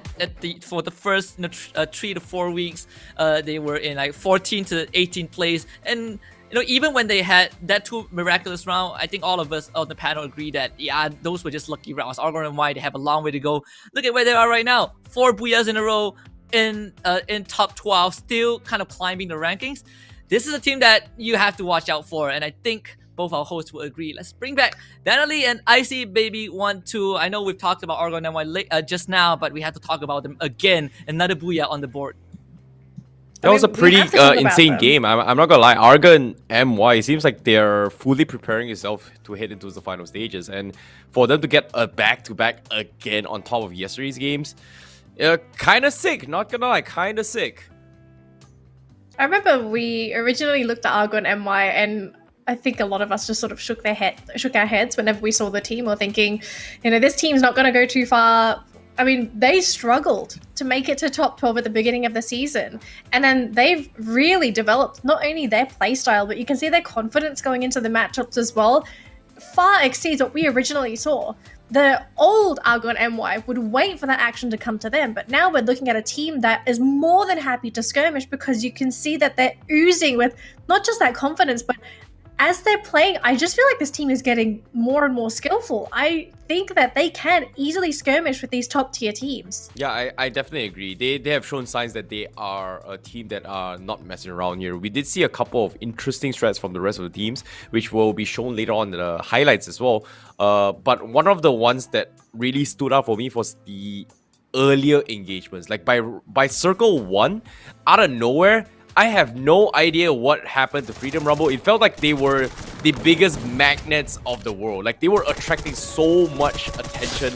And I'm not gonna lie, the odds were so stacked against them. They had the danger zone on them. They had the early skirmish against Almighty, and they not just attracted them, they had to force a fight against MTX. They pulled in PXG on top of it all. And I think it was like, what, 5 teams passing by towards the west side of Brasilia, and I had no idea what FRU did, but it's just so unfortunate that they had to take a dip right there. All right, Yeah, I mean, this one, PXG Radicals, I think they make a dent into the lead of SAF. I think that they're going to have a chance for that. They got a good number of kills. They actually outplaced SAF in the end. So that one's going to be a little bit closer moving into the next matches. The second piece of this is at Argon Malaysia. This is the story that we've been talking about all day today. I mean, especially with 2 booyahs in a row. But this is a team that in day 1, they scored 3 points. That is the lowest throughout the entire league, okay? Let's put this into perspective where they scored 49 points yesterday, 55 just last week, you know, in terms of their play day. So this is a team that knows how to score, especially now. And they're getting 2 booyahs today. So nothing we've seen but growth on this, guys. And they're just getting better and better. They need to be careful about this team. Yeah, I definitely agree. And on top of it all, PXG Radical seems like they've got themselves a pretty decent amount of kills. And based on our earlier discussion as well with Danley regarding about Kalahari being one of the weakest map, they're back at Purgatory. They're here again and just popping off. And it seems to be they've won almost all of their close quarter combats, racking themselves a pretty huge margin here. 18 points for themselves. Argon MI, they've got the Booyah, but it's only 70 points. Do Easy also popping off, trying to lead away from the bottom benchmark with 15 points. Fast Kill MY 13. Looking good. Metrics slowly climbing away, but it seems like it's going to be a really, really long shot for them to actually make it into the top 12. Freedom Rumble. Thoughts on this, Danny? 5th place. 5 points, sorry. I don't know why you're asking me. I think we all agree that mathematically speaking, Freedom Rumble cannot make it to top 12, regardless of what happens during the next 2 matches. When you're negative like that, of course, they will never. You know, with an attitude like that, no way. But no, technically they can. They're 29 points behind Woos. There's right? a They have a method to chance. my madness, okay? There is a method to the madness, and it's sometimes you need to just think there is no hope for there to be hope. So, I mean, if, All right, but if we're looking at the top. Okay, go on. Sorry, Husky. Okay, I mean, it is still possible, right? If Wheels somehow has 2 bad games in a row, and Freedom Rumble has 2 good games in a row, then yes, it's possible, right? You have to hold on to the very end. But you're asking for a lot. I'm asking for a lot. Well, at least they're still ahead of Views, you know, in this recent map as well. Like, their points are still slowly racking away. But 20 points, I don't know. It feels like one good Booyah and possibly, 10 kills again, like how PXG Radicals did. Maybe, just maybe, it's possible, okay? Just maybe. But as of yet, for those of you watching up on the screens here, you guys have been waiting for this moment here. The codes are up right now. Claim it before it's gone. It's right below here. We are giving away 2 amazing prizes for you guys. Yes, make sure to claim it. The code is going to be valid until the end of the stream, so share it around. If your friends can't tune in, share it with them. Everyone can claim it. There's not one box, there's a box for everybody, so share the code with your friends. Now, we do need to start talking about our next matchup, right? So Group A is going to sit on the sidelines for now, whereas we're going to continue on with Group B, who are now going to be pit up against Group C. Now, we are also going to stick with the storyline. SAF are competing with PXG Radicals for that first place position. So PXG are going to have to wait for the final round for their next shot. But SAF, these next 2 matches are going to be important if they want to maintain that first placing. Looking at their performance from yesterday, do you guys feel that SAF are going to be able to rack up enough points to safely stay ahead of PXG? I'm going to stick with my no. I still believe that PXG is going to overtake them. Okay. Yeah, there's only a 5-point differential. I definitely agree. I think PSG, they have no chance in stopping, but that's the thing, right? Kalahari is their weakest map, and I don't know, maybe not, but I'm just banging on the fact here. I don't think they can. Maybe in the possible last game, they would be able to, I guess. Paula? All right, normally I have to just, counter whatever Husky says in the sense of just, going the complete opposite. He said that they were going to do it, but I actually like their chances. I like the way that the PXG team has been playing. They're only 5 points behind. I think it can be done. I want to see PXG overtake SAF for the final today. All right, so as we round up the teams for our next matchup, we're going to go for a quick commercial break. So make sure you grab your snacks, go to the toilet, grab your drinks, do it all now because once you come back, we've got 2 amazing matches coming up for you all. See you after this.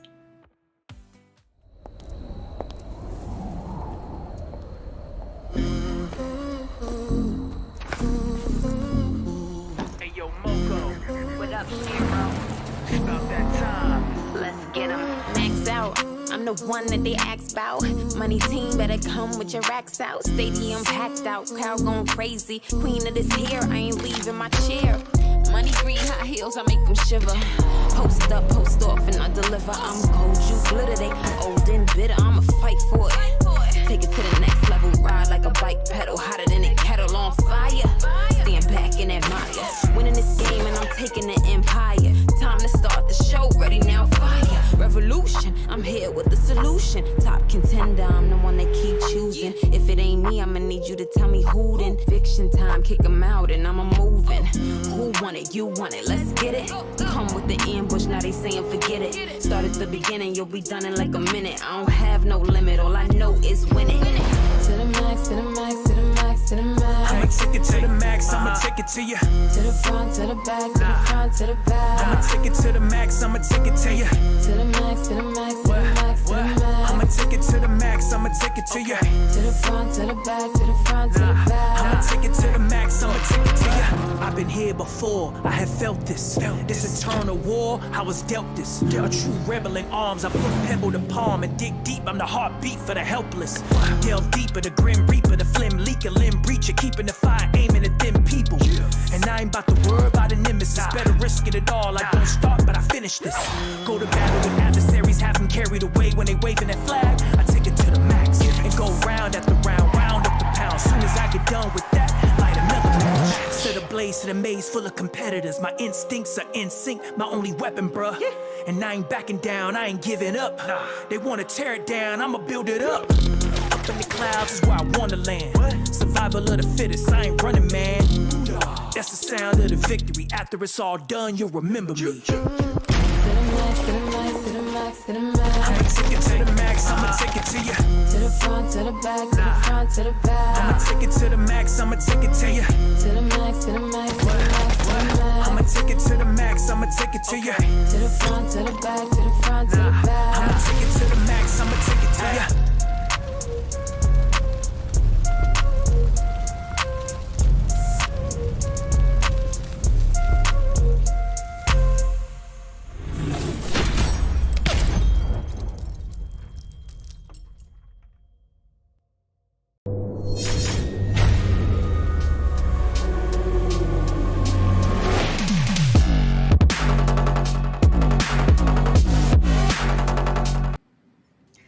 Hello everyone and welcome back to the MCP Majors Season 2. We've just concluded our first matchup of the day for Groups A versus B. Now we're going to be jumping into B versus C on Kalahari.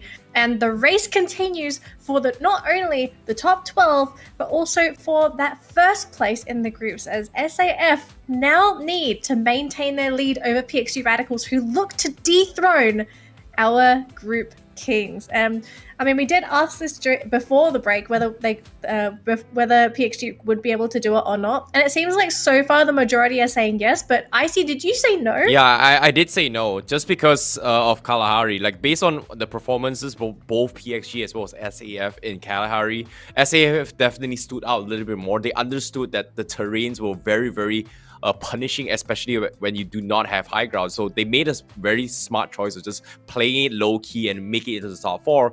Whereas PXG, they still have this mentality of very kill hungry kind of mentality where they went ham all the way through. Yes, arguably you can do that on Purgatory, you can do it in Bermuda.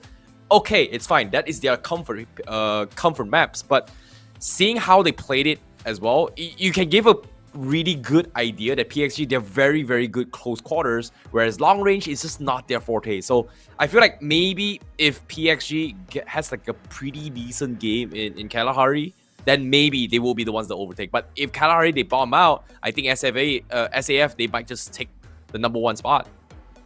Now, speaking of SAF and PXG Radicals, so the team is these two teams are basically just 5 points apart, right? So their next 2 matches can determine whether or not who is going to make it through. But something interesting to take note here, okay? PXG Radicals, they have 11 booyahs compared to SAF's 9 booyahs. But look at the placement points. SAF, as a team, have been more consistent in their placement. So even though they haven't gotten all the booyahs, they're consistently sitting towards the top end of the bracket, claiming those placement points. Whereas if you take a look at kill points, these teams are tied. Yeah, I definitely agree. Like I said as well, like SAF, just based on this very minuscule disparity, even though, in logic term, it doesn't mean much, but based on the amount of matches they have played, you can see a distinct playstyle. SAF, they do prioritize on their safety or positioning a little bit more compared to kill points, whereas PXG Radicals, they just go very, very aggressive, and you can see it just based on the previous 2 games. So hopefully, like I said as well, PXG, they get a little bit smarter, maybe Circle favoring a little bit more in Kalahari. Probably they will be able to take it. But yeah, there is a particular team that I actually kind of stood out in game number 2 was actually Fast Kill MY. They did a pretty decent amount of strategies, even though they did not have the most amount of booyahs. But they were executing a lot of strategies, which are a macro play in a sense where when they pick a fight, they start a fight, they don't exactly commit to it fully. Like, they try to bait other teams to help them a little bit more, and which was very interesting. They put themselves in a very difficult spot to kind of gain a little bit of edge, even though they knew they were going to be bombed out. They were not going to go down swinging. So I guess the question is SAF going to be able to dominate this group? Because last week, to a certain degree, you can say that SAF didn't do so well, but the week before that, they did amazing in Group C. So we'll have to find out in just a moment, but for now, we'll throw it over to our casters who are going to take it away for our first game of Group B versus C. It's Holler and Husky. Take it away. Final 4 rounds of the final day of the group stage. Yes, Holler, I'm excited to see if PXG Radicals will complete the comeback and overtake SAF. 5 points separate these 2 teams. Down from 100, PXG Radicals have done an amazing job. But on the other hand, the miracle run, it is still possible for Freedom Rumble. However small the chance is, it is still doable. But they need to make the last 2 rounds work. All right, Metrics is another one. They're only 9 points away from Freedom Rumble, and actually they've done better than Freedom Rumble throughout the day. But again, only 2 games left, 29 points. Are they able to catch up to Woos? They're not going to be playing Woos in this one because it's B versus C, and Woos is, of course, in Group A, but now is the time. If you don't have it, Woos could literally just sit out the next one and be happy with 12th place at this point. But Freedom Rumble, they need to step it up. They need to get those kills, making sure that they have that. But we're going to go into Kalahari. We're going to figure out all of this. Let the teams kind of sort themselves out, so to speak. It's going to be B versus C on this one. Freedom Rumble, can they do it? Husky, are you a believer? I am a believer. I think it would be heartbreaking to not see Freedom Rumble in the grand finals, and as much as I want them, as much as I believe that they can do it, it is all up to them right now. And they have control of their own destiny, but it is literally down to the wire. We gave them 4 rounds, they blew 2 of them, and this is it. This is the final chance. And early on, Icy Baby did say that he thinks SAF is going to stay in first place just because they are better on Kalahari. I understand the argument, but I want to rebut that. I think PXG Radicals is going to do better simply because they are feeling so confident. And you can see SAF, they're not looking for those kills. They're playing safe. Last round they got 5th place, but they got 0 kills. And PXG Radicals were just way more proactive. Just based off that confidence alone, I think PXG Radicals will have a better chance, even if they're not playing right now.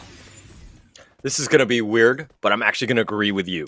I think that PXG just have been playing on point today. Again, just how you hit it on the head on the nail, so to speak, in the sense of just that team just being aggressive, trying to take as many fights as possible, trying to get kills. This is a team that, hey, it doesn't matter if it's the last day, it doesn't matter what place I am, I'm going to try my best. I love that. Teams that are going to look to do that, Argon Malaysia, that's another one. This is a team that says never say die. I don't care what it is, what time of day. I want to play some Free Fire and let's go. We're going to figure out what's going on right now. But another team that we haven't really talked too much about is Bloody Head. This is a team that still needs to kind of make sure that they're in there. Yes, they're 11th place, but actually there's only a 9-point differential from Woos. right? So technically, if Freedom Rumble were to make the jump from Woos, Bloody Head is still a team that are potentially could get knocked out. They need to be a little bit careful here. Yeah, every single point matters for Bloody Head. And I think it is less of them making it to top 12 and more of can they get a booyah in the league stage. They have 2 more rounds left, and they're the only team again in top 12 with no booyahs. They don't need any booyahs, and they still have almost the same survival points as all the other teams that are all the way up to Blacklist International. That's 232. I mean, Bloody Head 231. So essentially, these guys are survivors. They just could not close out the rounds. So many times we see them end the game and the match in second place. There's just something between them and a booyah. And I think that even if they make the grand finals, this is a very disconcerting stat. The fact that you're not able to get booyahs, because once that grand finals happens and there's only so many matches, the teams that are going to get the booyahs are going to have that huge jump on you. You're not going to be able to survive. You can't, go mediocre and then end up trying to win this league, right? Or this tournament. It's just not going to happen. So they need to figure out something. Something is not working. Something's not clicking. They're not able to get it. And yes, luck is a big factor of this. But the fact is, we have had 12 play days and we have not seen a single booyah as they get knocked here by Juan from XPR. Oh, that's going to really dampen their chances for sure. I cannot brain drawing first blood. And yeah, I cannot brain they are not going to make it to the grand finals. But yesterday we saw them going absolutely insane. They played bonkers. They completely destroy all the big teams. And I mean, Bloody Head, they are just trickling in one by one. That's going to be a bad idea. ZJ is the last man to try to keep his team alive in the second last round. And there's no more. Bloody Head, first team to get knocked out, and cannot brain gets a full clean wipe. Yeah, Bloody Head are like, come on, XPR, are you serious? You're not even in, you're 17th place, you have nothing, and all they're doing right now is they're literally putting a spike on your, they're planting a flag on your dead bodies, as Areens is really milking this one. Yeah, you have to kind of savor the moment, right? They're not gonna, they only have like 4 more rounds to play. They're not in the grand final, so you might as well just milk it as much as you can. Poor Bloody Head. So 1 more round for a booyah. It's not this round. It's going to be next round, hopefully. I mean, even if they don't get it, they will still make history, right? As the one team that qualified without a single booyah. That's a pretty good, repo to have, I would say. Yes.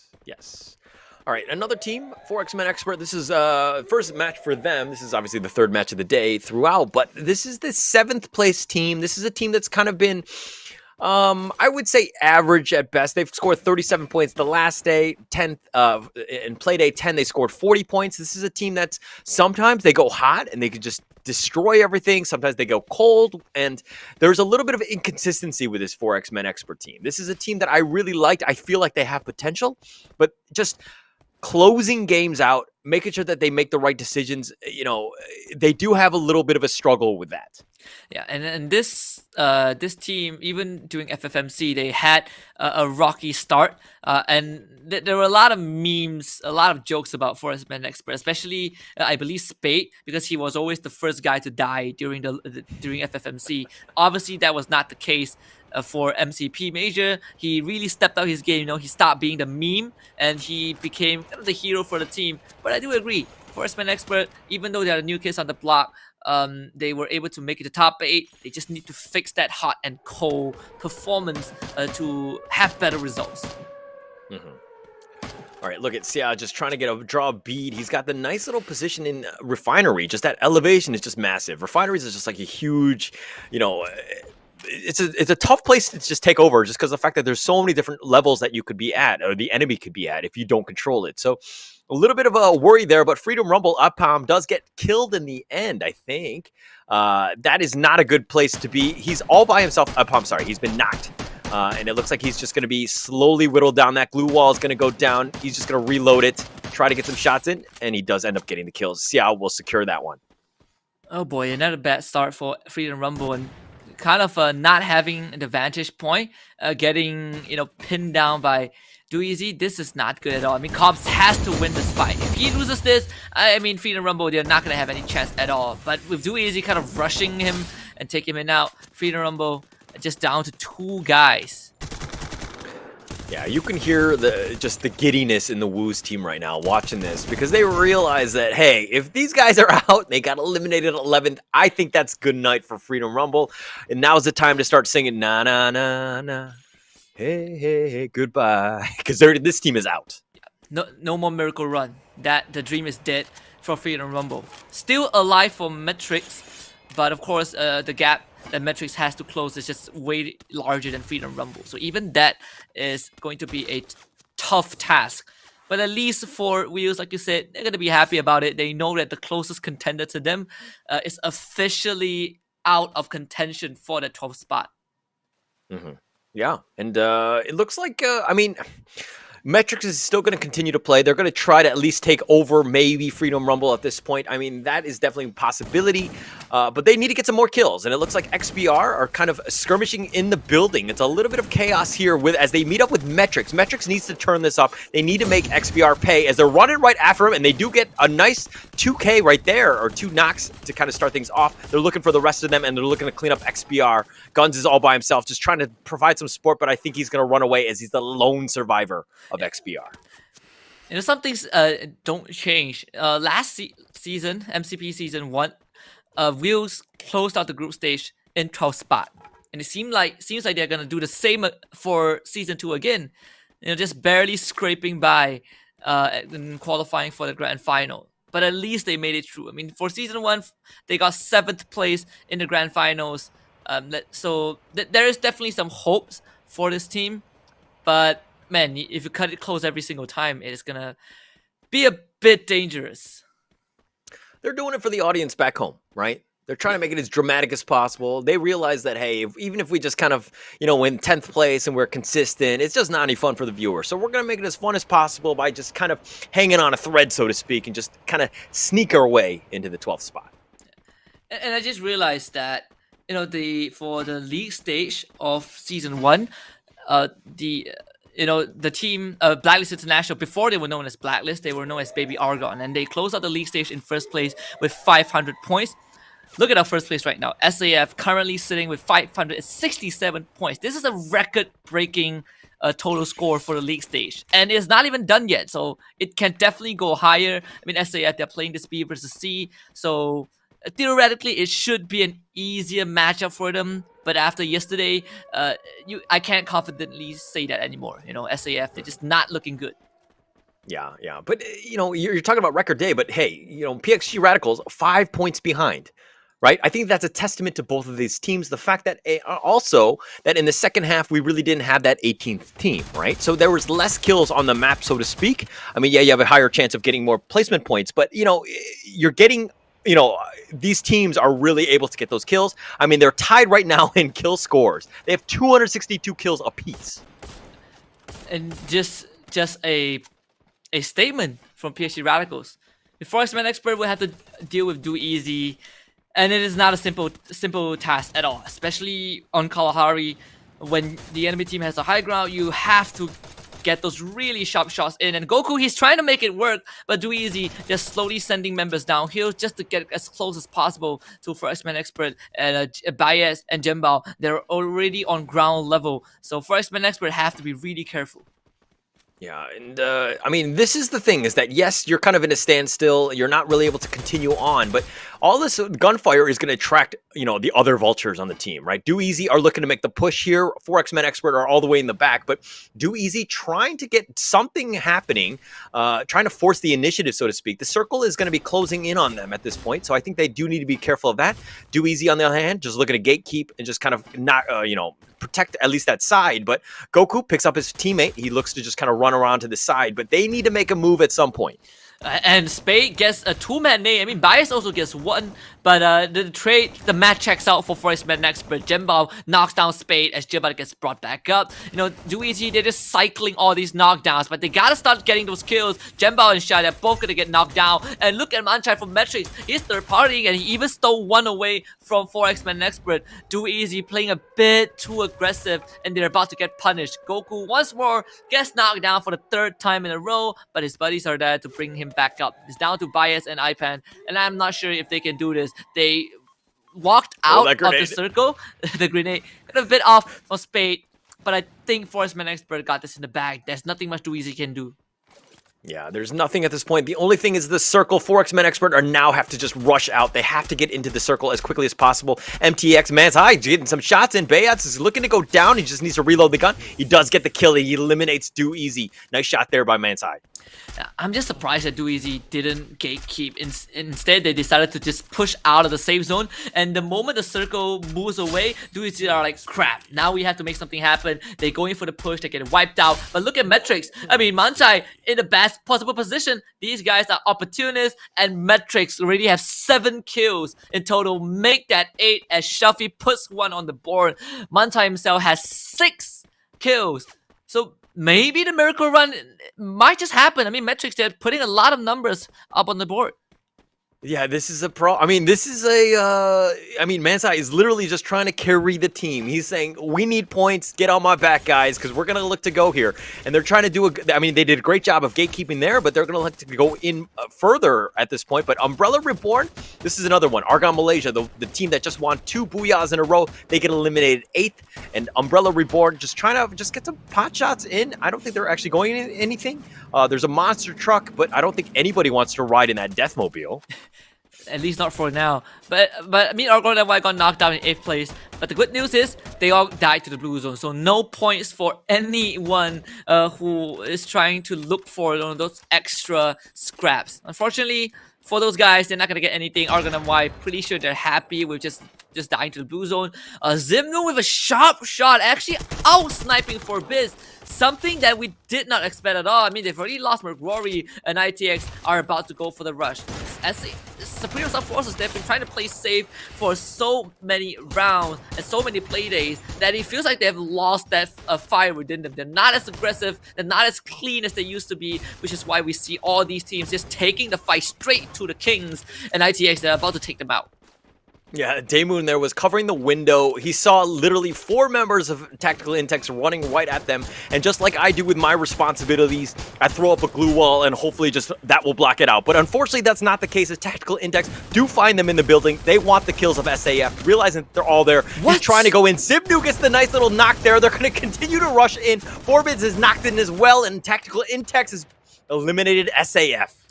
I mean, Zimnu, he shows up from behind. I bet SAF did not expect that at all. They turned around, they were like, why is this guy shooting at us? Oh, wait, it's ITX. Umbrella Reborn gets knocked out by Metrics. I believe that is their 10th point of the round, as Monarch, he is desperately trying to run away, but Zipnu's not going to let it happen. He runs away from Metrics, but straight into ITX. Zipnu gets himself a triple kill, and Metrics with the double digit in terms of frags is doing super well. I mean, we have 4 teams left. If they get a booyah, maybe that dream is going to be kept alive as Time 64. Let's get a nail to Nio, but ITX able to bring their buddies back up, but they also have to deal with this blue zone. Metrics is 38 points behind Woos. This is setting up for the most dramatic finish in terms of MCP, right?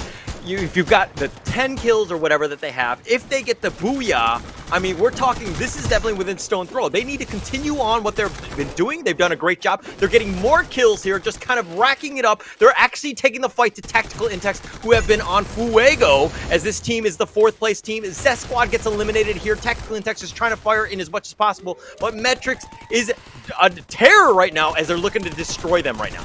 Metrics Xbox to be knocked out by Shooks and Zipnu, so at least ITX are showing some signs of resistance. There is a grenade launcher on the side of Metrics. I'm not sure who has it. This is going to be close though. It's going to be a 3-way fight. 2 members on each team. Metrics in the worst possible spot. They have to cross that freeway straight into AKO Legend, but ITX, they also have to deal with the blue zone. That nade's gonna fly through. Mantai blocks it with the glue wall, but now they have to outrun the blue zone. This is gonna be the final circle as ITX not able to tank too much of it. Nada's getting knocked down. They're all running for the center. Tactical Intex gets knocked out, but Deco's whiffed from the grave. That nade takes out the last member of Metrics, but it does not matter because AKO got knocked out first. Metrics, they die a painful death, but they get the booyah, a miracle round for MTX. Oh my gosh, they totally need this. I have goosebumps from that one. The fact that they were like, we have to get kills, we have to get booyah, you must tick these boxes to pass go, collect $200, and it looks like they did it. And what is it? The potato chips and the drink right there, or the chili sauce. This is what's powering Metrics up right now. They really needed that to make sure that they have a chance. What an amazing round by Metrics. The fact that they have a chance, they are definitely within arm's length of Woos. Woos right now must be shaking in their boots. Yeah, unbelievable round from Metrics. They had to do it this way, right? They had to wait until the second last round to pull out kind of one of the most miraculous performance, but it's not over yet. I mean, Will still has 2 rounds to play. They're just chilling and watching, you know, the 3rd and 4th match. Even though if Metrics overtakes them, their fate is still in Will's hands. But let's bring back our host, because I'm sure Metrics deserves a bit more compliment from both Daniely and IC Baby 1-2. Let's get them back on the broadcast. I think they're literally on their snack game today. They've been gobbling up on everything in that sense. And my goodness, like Matrix pulled out one of the sickest run I've seen. They played, I would say, from a position that seemed almost near impossible to win, considering how far away they were from the zone. They found these little cracks and opportunities, you know, baiting out fights, waiting for opportunities, slowly inch away the next zone. And by the time everyone was kind of taking each other out, they found out opening, they pushed it, and they got the booyah. It might be luck, it might be skill, but this next upcoming match for them is going to be one of the crucial ones. They've got to score another booyah if they want to jeopardize the View's position as of yet. So do we know the numbers for the gap between Metrics and Wheels? It was about 30 points before this game, but now with this booyah, they could have closed it about around maybe 10 points ish. So yeah, actually, it's 12. 12 points. 12 points. That will be the precise one, I guess. Whew, crazy. That's gonna be a really, really long ride. But nevertheless, a very unpopular story that we didn't exactly see too much here is gonna be Tactical Index. Considering that how well they've been consistent as well, they are about 30 points behind FastKillMY, and I feels like they are trying to contest for the number 3 spots for themselves. AKO Legend also looking to take down Tactical Index. So just based on that map, it was literally a battle between the middle of the pack trying to get themselves better placements for that prize pool and the money. Yeah, it definitely seems so. I think Tactical Intex did a great job. If they did not stop Metrics towards the very end, I think Metrics would have gotten way more points than they did, right? That was pretty good for ITX. Sure, Metrics got the booyah, but most of the guys towards the end died to blue zones anyway, so it didn't really matter too much. I mean, AKO got a free point just because of that from the Grave Nade. But still, I think Metrics had an incredible round. And it all started off with Do Easy, going for the push onto Prizeman Expert, and both those teams ended up getting shot down by Metrics. Yeah, I know we've been hyping up about Freedom Rumble for over a long time. It feels like Do Easy strategy was just literally, you know, looking for Freedom Rumble and just take them out. And it's pretty much happened in the past 3 games, especially for Do Easy.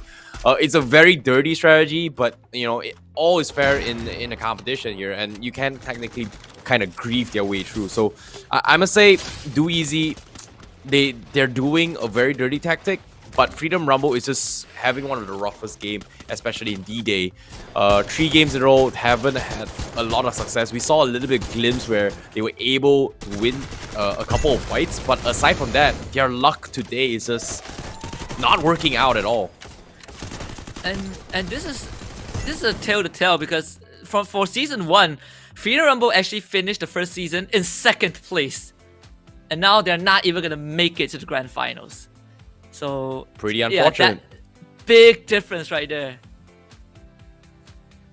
It's actually pretty devastating. But we do need to remember, right? We've still got 1 more game to go. It's going to be on Purgatory. Now we know that some teams favor this map. What are we going to be seeing on Purgatory? Are we going to be seeing another Metrics domination? I'm a believer. I'm a believer. I hope so. Like, I want to see it, man. Like, I legitimately want to see something happen. Like, I've been asking for the miracle to happen since yesterday. Haven't exactly worked out for me yet. You know, Freedom Rumble, you know, it's tough on them, but hopefully Metrics will be able to continue forward, because, like you said, 10 points away this final game, and in case Views bombs out in their remaining matches, it's really hard. It's really hard. Like, the reason why I'm at a loss of words here is to emphasize how tough of a situation Metrics needs to overcome right now, and the tensity between both Views and Freedom Rumble, and Metrics is about to happen in this upcoming few matches. Yeah, I mean, Metrics have lesser control of their fate than Wheels does, right? Even if Metrics has an amazing round, Wheels has 2 more rounds to overtake them.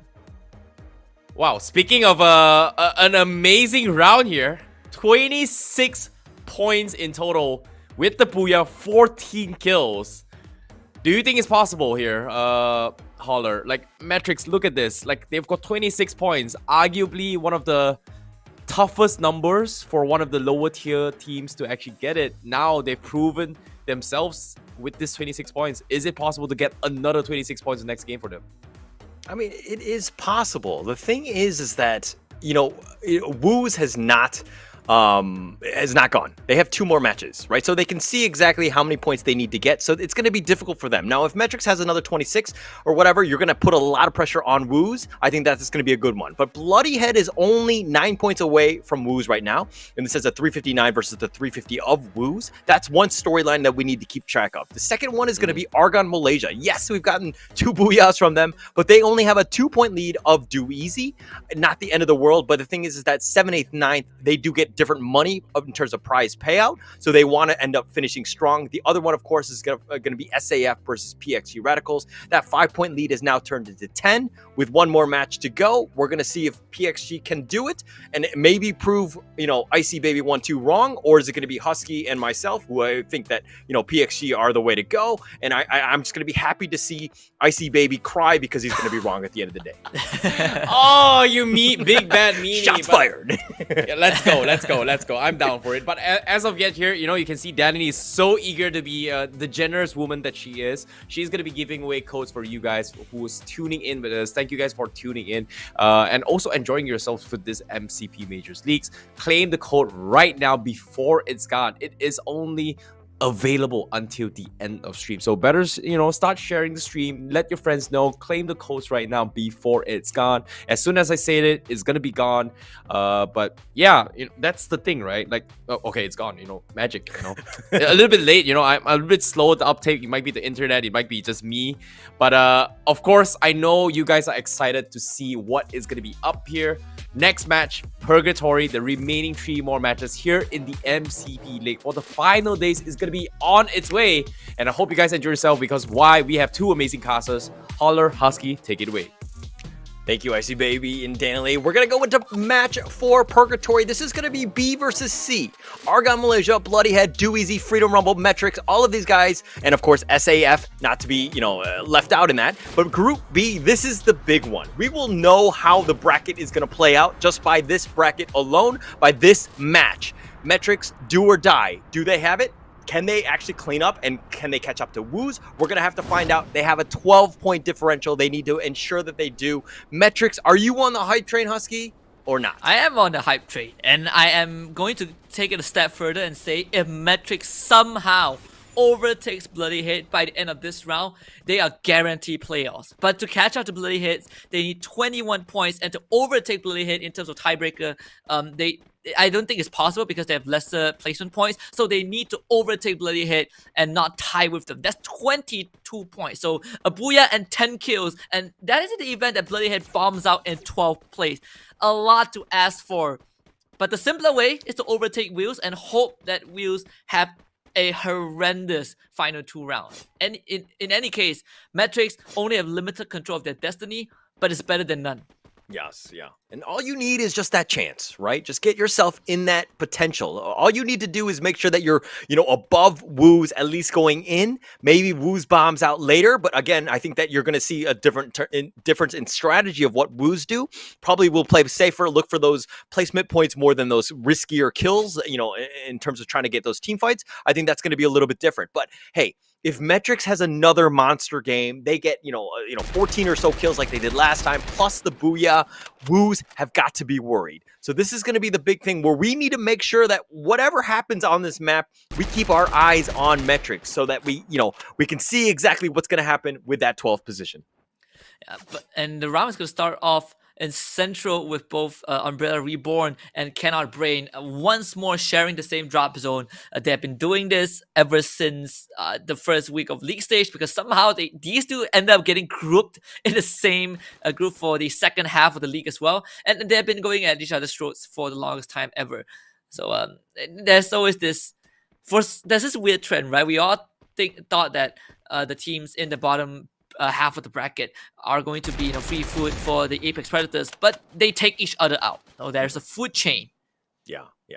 And, I think just a thought that came to my mind, Bloody Head, who are kind of, dropping, so to speak, with Woos and Metrics, if there is a race for 12th and it ends up going to tiebreakers, Bloody Head is going to be actually knocked out because they have 0 booyahs. Right. Oh boy, that is another thing that we have to consider. So, I mean, if you put it in that way, I think Metrics, as long as they tie with Bloody Head, they won. They would just win the tiebreaker hands down. I mean, Bloody Head, they came so close. They came so close to qualifying. They did not make it in Season 1. In fact, they were the worst team in Season 1. And now in Season 2, they made it. I think their best was 9th or 10th place. They got slowly pushed down. And to be this close once more to getting eliminated from the grand finals is not a good feeling for Bloody Head. Yeah, and mind you, this is both of their last games, Bloody Head and Metrics. If Metrics can overcome this 20-point lead, 21-point lead, or even tie them, as you said, then they would actually surpass Bloody Head. As crazy as that sounds, that scenario could happen. Woos would be out of it. I mean, yeah, they could be guaranteed. I mean, they could see this, what happens in terms of the 5th and 6th match, but we're going to have to find out. Umbrella Reborn doing a couple kills right there, but with IPAN just taking out a couple people. Cannot Brain down to just 2 remaining survivors. Let's see with, I think, for Umbrella Reborn, Cannot Brain. Yeah, Umbrella Reborn is going to try and hunt them down. Well, we have someone from Do Easy just touching down on the central island, but I don't think it's going to be making any moves. It's just him and him alone. But UMB, they're going to try and flush out Cannot Brain. Yeah, well, Umbrella Reborn still, I mean, they're technically mathematically eliminated on this one, but they're just going to look to just kind of make a name for themselves. Just have everybody respect them more than anything else. But they're in a bit of a firefight with Cannot Brain right now. Error's on the high ground. Oh, nice grenade. And that actually gets the kill. Triple kill from iPants. Nice grenade. And suddenly the tables kind of turn a bit, but doesn't really matter too much. At the end of the day, it is still UMB coming out on top. SAF finally making a move. They are near Forestman Expert, but it seems like SAF, they're going to continue to play just that very passive game just so that they maintain that first spot. And hopefully by the end of the group stage, 2 more rounds for PSG Radicals coming up. This is SAF's last round to widen the lead, and afterwards everything will be in the hands of PSG. So SAF is going to play it safe. They play it safe, but a 10-point lead, and that's it. And PXG have been on fire today. They've gotten a decent amount of kills. They've got, they've done pretty well. I don't think they've gotten any booyahs or anything like that, but they've gotten just so many kills. I think SAF need to be a bit more aggressive. I think they're going to start, they're going to be a little upset with themselves later on when I feel like PXG turn it up, and they're going to see that, hey, they probably should have been a little bit more aggressive.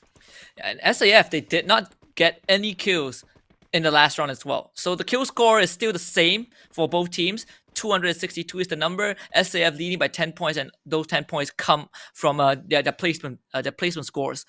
But I think the one point that our host brought up was SAF are just a bit more consistent in terms of placements, right? They have 2 less booyahs compared to PSG Radicals, but they're still ahead. That lead can easily be cut down because PSG Radicals just needs to have a good game and they will overtake SAF. Umbrella Reborn runs straight into Do Easy at Central, and Do Easy, they actually infiltrate a Central, so very interesting maneuver, but I think Umbrella Reborn is going to have a tough fight ahead of them.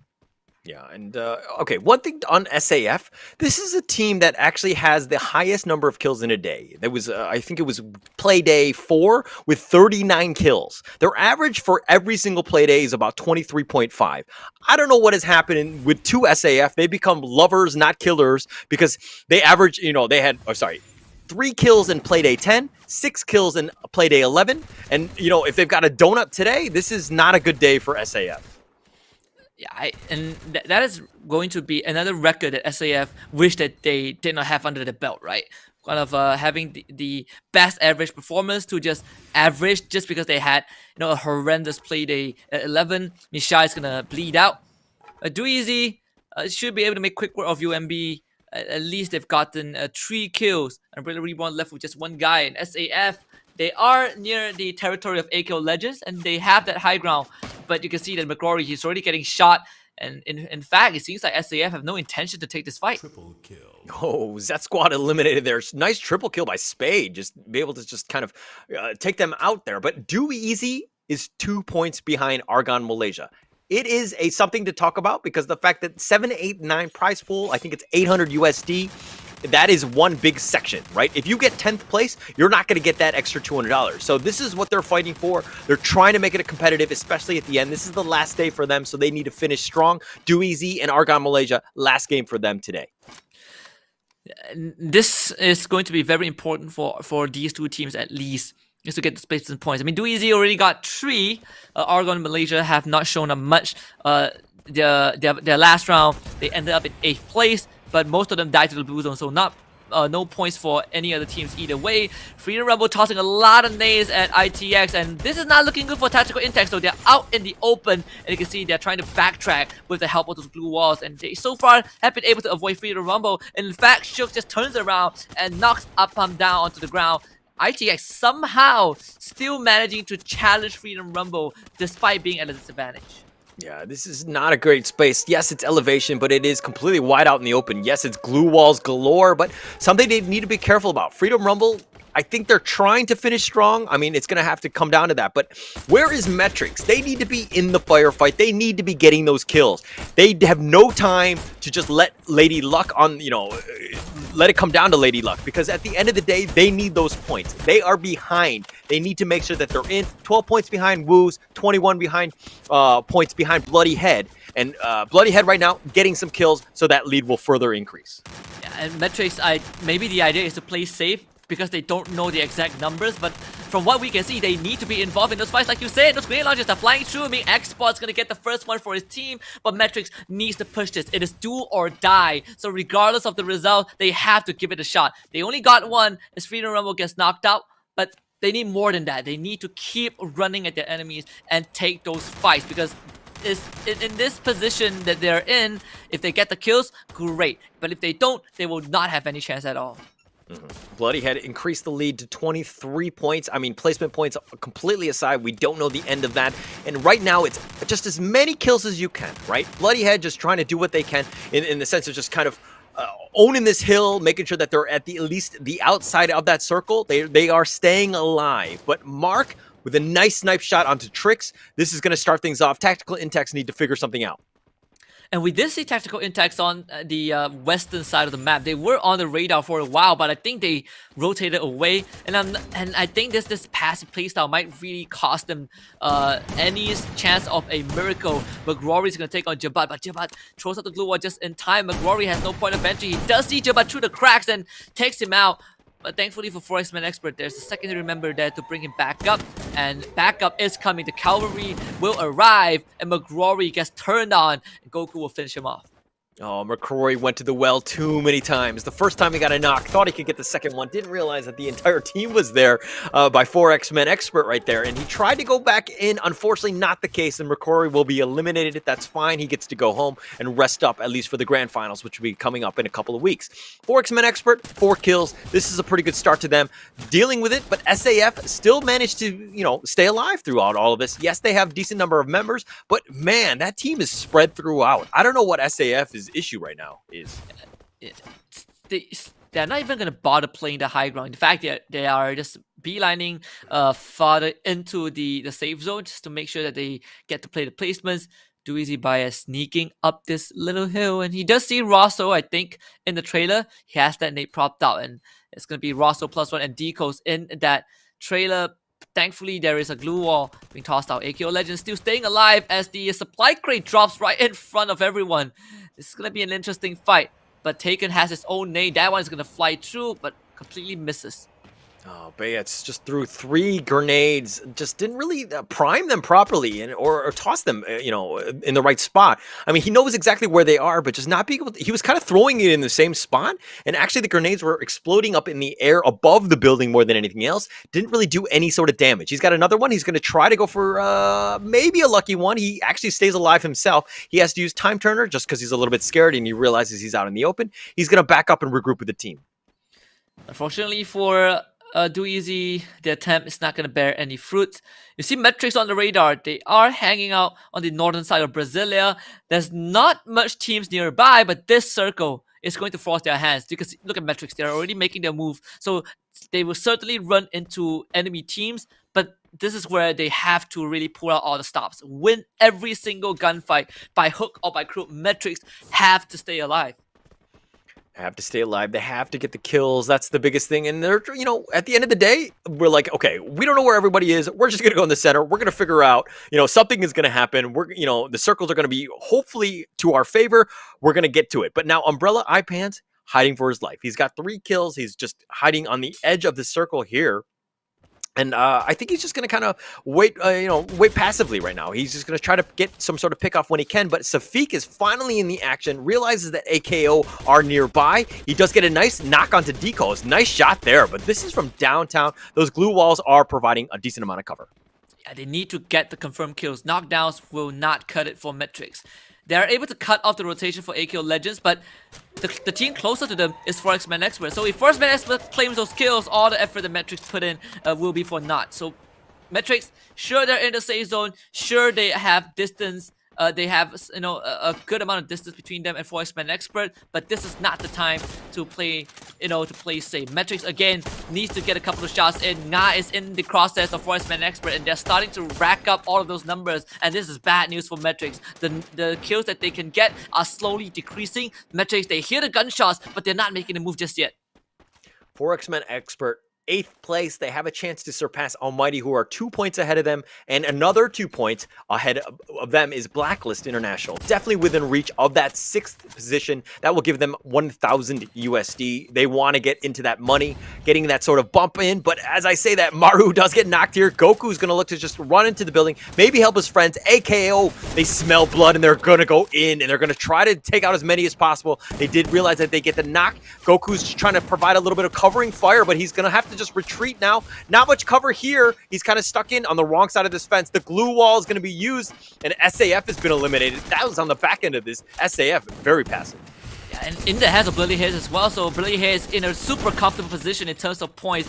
Metrics still not making a move. There's so much commotion that they would have had a chance, but with Forex-Man Expert getting taken out, we're down to 20 members left alive in this battlefield, make it 19 as UMB also hits the deck. I mean, Metrics, they will have Do Easy running at them, but it's crunch time. Metrics, they're gatekeeping Do Easy, but they need to beat them, and Do Easy, not a team to be trifled with. These guys are super aggressive and they're vicious in terms of their gunfights. So Metrics, this is their last stand.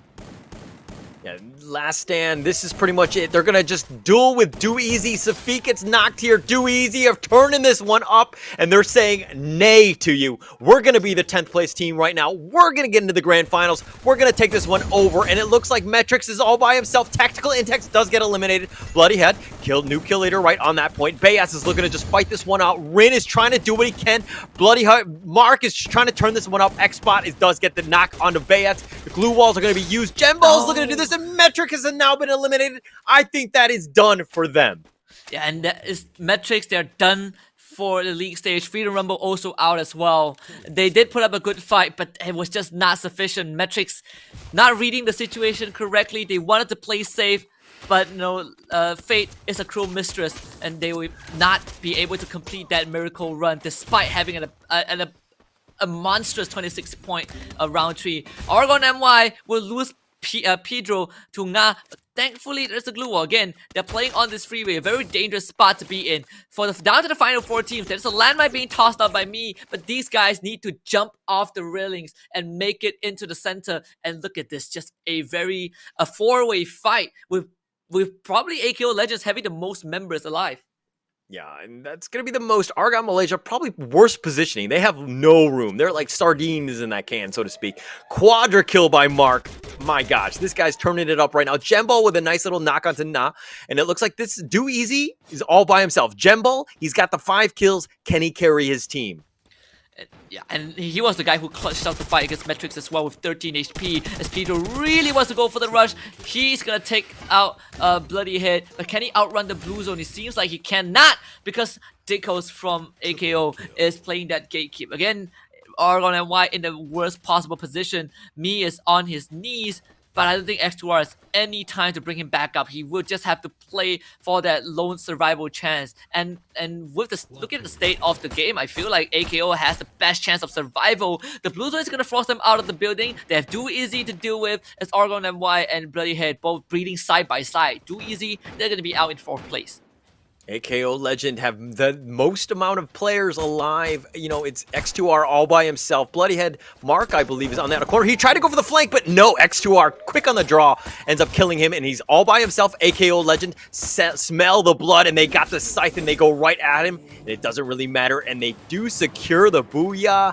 AKO Legend decodes with that MVP 6 kills. Finally putting the first booyah in quite a while. I mean, AKO Legend, we all know that they are a great team, and you know they were in the season 1 of the MCP Major under a different banner, right? I mean, AKO Legend, they basically acquired this roster from season 1. I gotta check my data to see what team it is. Can't remember off the top of my head, but nonetheless, props to AKO Legend. Unfortunately, the miracle run for Metrics has also ended. Dash, just as Freedom Rumble streams. We get essentially locked in our top 12 for the grand finals. But still, let's bring back both our hosts, Dan Lee and IC Baby. Just get their final thoughts on the departure of some of these teams. Welcome back, guys. Thank you so much you. For that amazing cast, and that was a pretty nerve-wracking, I would say not just nerve-wracking, heartbreaking moment, especially for Matrix fans. We were hoping for the miracle run. Unfortunately, it all came down to that 1v1 against Do Easy, and they just dropped the ball. Even though it's 5th place, hopefully with enough points they will be able to make it, but seems like the road seems to be extremely slim until we have the official scores going to be up really soon here. Danny, thoughts on this? I mean, I'm such a negative Nancy, but I didn't really think. I'm very sorry. I'm very sorry. I didn't think it was going to be possible for Metrics. To be able to pull out a miracle play when you really need it, it's not the ideal situation, especially if you're trying to make it to a final stage. You ideally want to be able to nail that consistency and be in a safe spot so that during the last final moments of the game, you're not sitting there thinking, I wish we could have played better. You'd be thinking, okay, what do we do to plan going into the final stage? So it's unfortunate for Metrics. It's just the team bloomed far too late. And I think that is the case with some teams. Like they spend so much time during the league stage, and then they only bloom during the final weeks where they should have peaked during the midsection of. And so at least they gave themselves a little bit of a buffer coming into these final weeks. So it's unfortunate that we're not going to be seeing Metrics. I think at this point we can all agree Freedom Rumble are also practically out of the running for making it to the final stage. I think at this rate we're looking at our top 12 teams now. I don't think there's any way a team can slip through anymore. Yeah, not at all. And I think it's great for the members of AKO Legend, because for MCP Season 1, they play under the banner of Legend Rumble, and they did not qualify for the Grand Final. So congratulations to them. This is their first Grand Finals appearance in the MCP Major under the banner of AKO Legend. They just got that booyah. So I think for these players, their hard work definitely paid off. Agreed, but let's take a look towards the highlights a little bit more. We saw a couple of scuffles here and there between the bottom and the frags. Was pretty much having a little bit of fun. We saw a couple of intense match, but one of the ones that I wanted to talk about was literally MTX. They were put in a very difficult spot. I think the casters, you guys also mentioned the fact that they needed those kills. They put themselves in a position where they were trying to poke against AKO as well as Forex Man. unfortunately, the poke was really annoying. Unfortunately, say it didn't do enough damage for them to salvage kills because while in the midst of that confusion, they were literally third-partied by Do Easy. So that was just a very, very sad moment coming from them. Yeah. In fact, I honestly think if they took out Do Easy, no matter how many members are left alive by the end of it, they will have a really great chance because they closed out. I don't think they got any kills. But even if they did, it was not enough. They needed to beat against Do Easy. That was the first step to that miracle run. But Do Easy shut that dream down. So Metrics, I think when we looked at the final score later on, they will cut it really close to wheels. But because they lost against Do Easy, it was not sufficient. Yeah, it's just so unfortunate. Let's take a look at the scores as of yet here. AKO Legend, they whipped themselves the whopping 20 bomb points there. Trying to keep Chase into the 4th place, trying to take tactical Intex down with them. Hopefully, they will be able to do so by the end of today. Not Bloody Head going to be pulling the lead once again with 15 points. That is going to be a huge, I would say, upset or in this case, offset for maybe Metrics to actually pull in through. I don't know. It seems like they don't have enough points to actually make it top 12. Danny. I think the craziest thing for this one, sorry, Danny, Yeah. but Argon Malaysia, they actually scored 1 point less than Do Easy. They had a 2-point lead on to Do Easy. Argon Malaysia secures themselves the 9th position, which is a different block of prize money. They're going to get 800 USD for the troubles. This is a team that went from 18th place, 3 points day 1, to literally 9th place in the league. So Argon Malaysia, nothing but props for these guys. These guys have continued to rise. Do Easy was hot on the tails. Unfortunately, 1 point away, and they're going to end up in 10th, which is going to put them into 600 USD. And then I think another thing we got to talk about, right? SAF, terrible round. So I'm very sure that PXG Radicals, they're in a very good position to dethrone the Kings. I am very concerned. I think if you're SAF, you're probably thinking, oh God, guys, where did we screw up? Like, what's happened? Because up until this point, I think everyone, including the audience, would have to agree that we all expected SAF to play better during these final weeks, but it just seems like something had gone completely wrong. Like, what is it that has actually just disassembled SAF's power that they had during the beginning of the season?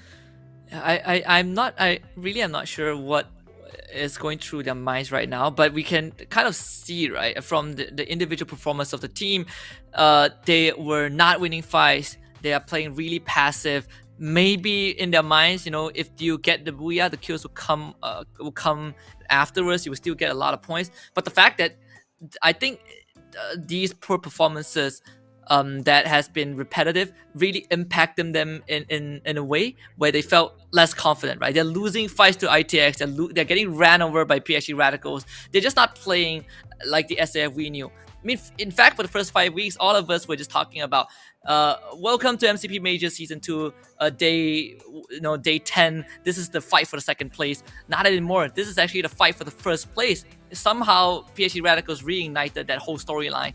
And SAF, I think they probably only have themselves to blame for this. Yeah, it's just really, really unfortunate. I was hoping that SFF, they would have ignited that spark again. But this past 2 days has been very, very lackluster coming from them, which is very unfortunate. However, what is going to be fortunate for you guys is you guys watching the stream as of now. Thank you guys for tuning in. This is going to be the codes for you guys to redeem right down below. The winter box is up for grabs right now. Share it to your friends. Claim it before it's gone. It is only valid until the end of the stream. Okay, so while everyone's claiming their goodies, their gifts, we've got to talk about the next groupings because we've just finished up B. B is done for today. There is absolutely no way that teams in Group B can get points anymore.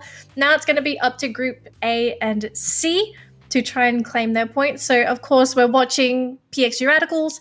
They're going to be trying to take that throne away from SAF. Are there any other teams that we should be looking forward to in Group A versus C before we go for a break?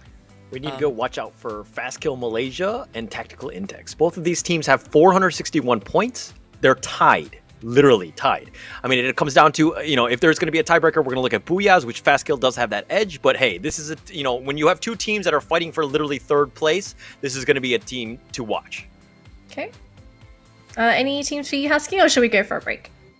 I mean, Hall basically mentioned what I wanted to say. I mean, I would include AKO Legends. Sorry. I would include AKO Legends in that running because they are just 4 points behind ITX and FastGameMY, so they will have a good shot at it as well.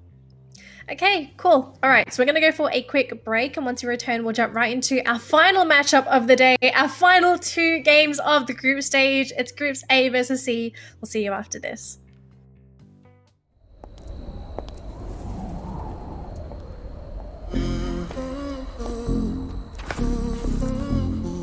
Hey yo, Moco. What up, Zero? About that time. Let's get 'em. Max out. I'm the one that they ask about. Money team better come with your racks out. Stadium packed out, crowd going crazy. Queen of this here, I ain't leaving my chair. Money green high heels, I make them shiver. Post up, post off, and I deliver. I'm gold, you glitter, they old and bitter. I'ma fight for it.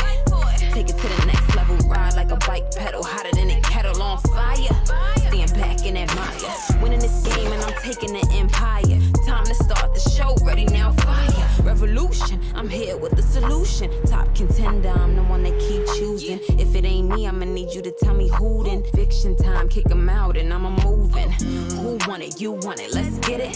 Come with the ambush, now they saying forget it. Start at the beginning, you'll be done in like a minute. I don't have no limit, all I know is winning. To the max, to the max, to the max, to the max. I'ma take it to the max, I'ma take it to you. To the front, to the back, to the front, to the back. I'ma take it to the max, I'ma take it to you. To the max, to the max, to the max, to the max. I'ma take it to the max, I'ma take it to you. To the front, to the back, to the front, to the back. I'ma take it to the max, I'ma take it to you. I've been here before, I have felt this. This eternal war, I was dealt this. A true rebel in arms, I put pebble to palm and dig deep. I'm the heartbeat for the helpless. Delve deeper, the grim reaper, the phlegm leaker, limb breacher, keeping the fire aiming at them people. And I ain't about to worry about a nemesis. Better risk it all. I don't start, but I finish this. Go to battle with adversaries, have them carried away when they waving that flag. I take it to the max and go round after round, round up the pound. Soon as I get done with that, light another match. Set a blaze to the maze full of competitors. My instincts are in sync, my only weapon, bruh. And I ain't backing down, I ain't giving up. They wanna tear it down, I'ma build it up. Up in the clouds is where I wanna land. Survival of the fittest, I ain't running, man. That's the sound of the victory. After it's all done, you'll remember me. To the max, to the max, to the max, to the max. I'ma take it to the max, I'ma take it to you.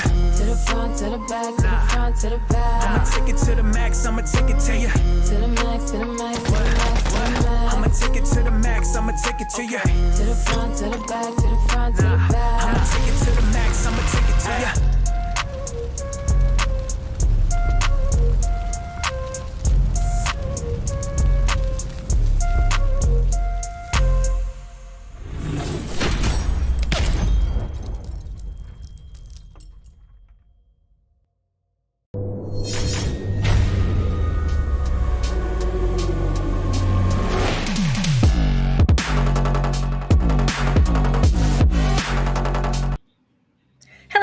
Welcome back to the MCP Majors Season 2. Group B have concluded their matches for the group stage, and now we have 2 matches remaining for teams in Groups A versus C. Now, Icy Baby, we've got a couple teams that we do need to keep an eye out for. PXG Radicals trying to contest for that first place on the groups, and it's within arm's reach.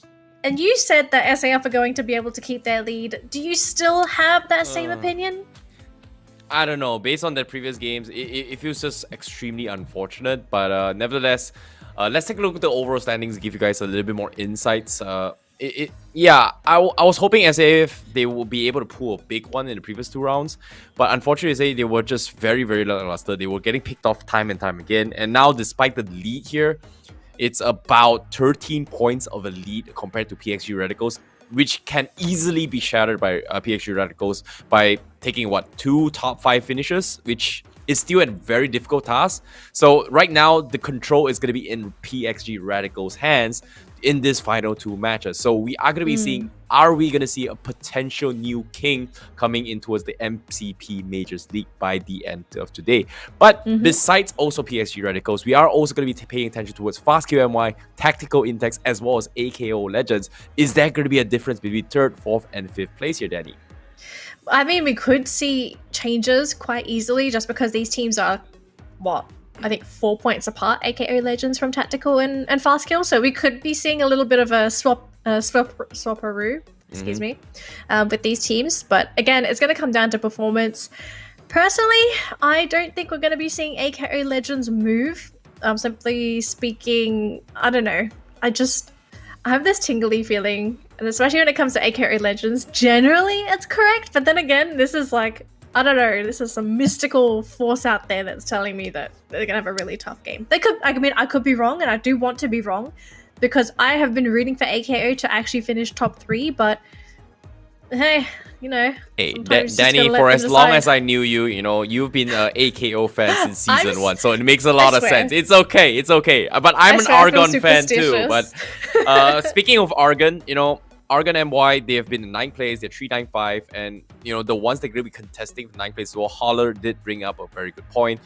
Prizes up with 9th place here is going to be very much affected, especially coming from bottom side. Do easy bloody hit. Views can offset it as well. Views, arguably one of the gatekeepers, and I must say that the official results are out, metrics are out as well. 13th place with only 4 points away.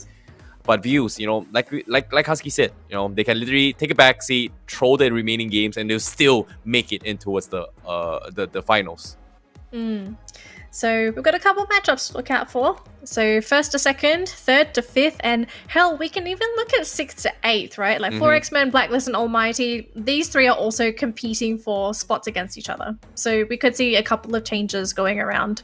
But again, it depends on performance, and especially with this grouping, it's really easy to finish Group A and C with a big fat 0 after the rounds, just because there are so many teams on the upper end of the brackets in these 2 groups alone. Yeah, I definitely agree. And on top of it all, what was really unfortunate is that Bloody Hit, they did not secure a single booyah the entire league. Oh, look, they didn't need to, okay? And they didn't even need booyahs to actually make it a top 12. And which begs the question, right? How did Metrics not make it? Like, they've got 5 booyahs. It just tells you a lot that in this league stages, winning the booyah is just not enough. You gotta be consistent every single match. Consistency is key regardless of whatever you're doing. Competition, work as a commentator, as being a beautiful mom recently, Danielle, being consistent, hustling his way through. I don't know. I just want to. I have no idea how that came into this discussion point. Okay. But yeah, that's the thing, right? Like it's just unfortunate that we will have to say goodbye to Freedom Rumble and Metrics. But what I do know, I am looking forward to see whether or not are we going to see a new Kings or Supreme Assault Forces going to be having it here. Then any final words before we set the boats up to sail? I guess all I have to say is the battle rage is on. First match for this series is about ready to begin, so we'll throw it over to Hauler and Husky. Take it away for our first match for A versus C. Oh man, I just love the death stare that Danielle gave Icy Baby. That is priceless.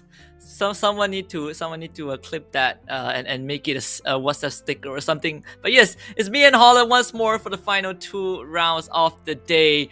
The main question is, can PSG Radicals overtake SAF? And the secondary question, who is gonna end up in 3rd place by the end of things? Hauler, what do you think?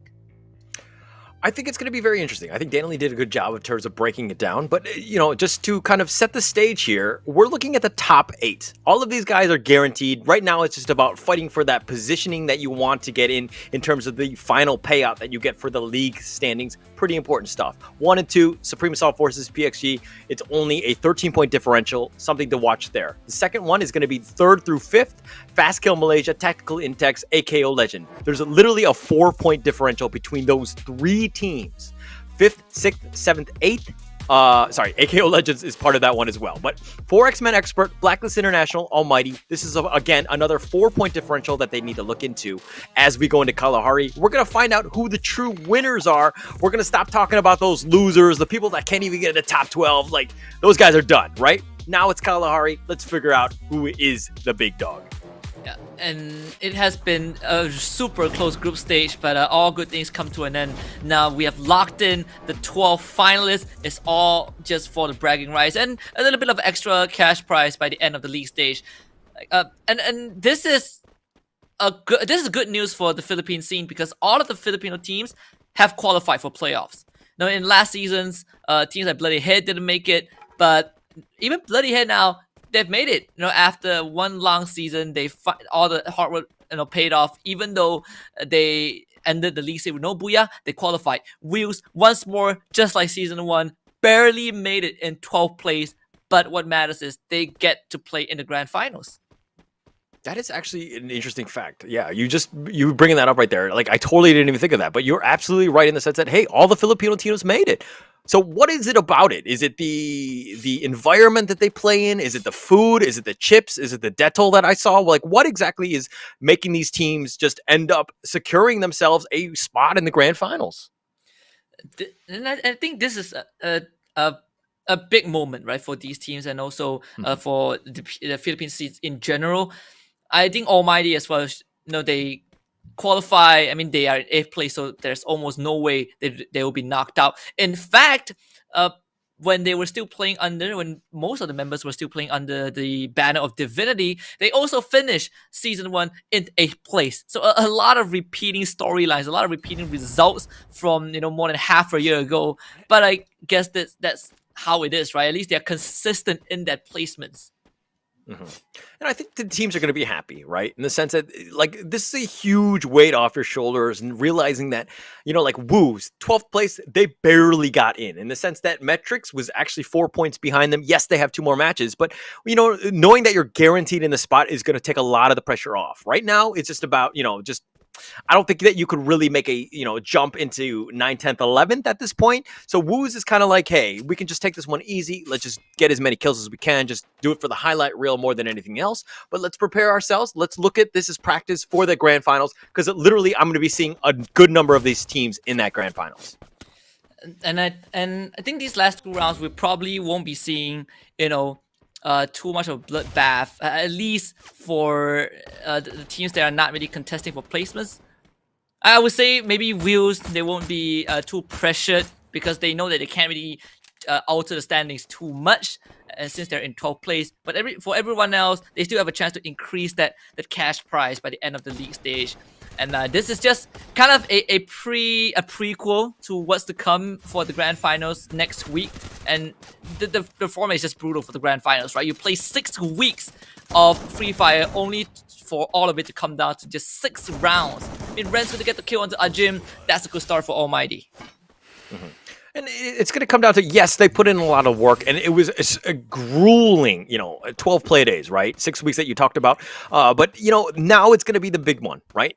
Get through today. Make sure that you guys are kind of, well rested because you have a couple more weeks before that grand finals. We're going to look at all of the highlights that we've had in terms of like the past replays, everything. Understand where the teams are dropping. The maps are going to be pretty much the same, but the teams are going to be there. We're going to get a little bit of insights in terms of what these other teams are looking to do. What is the strategy? Has SAF just really saved strats?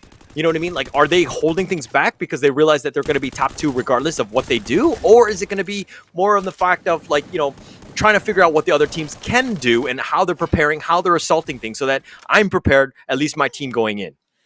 And I think that is definitely going to really help these teams prep for that big day. I think one of the teams that has to go back to the drawing board, other than SAF, is definitely Almighty. I feel like Almighty is just... Yeah. What was that? I was about to say that Almighty has a lot to work on, just in terms of how they approach fights and how they strategize around their movements.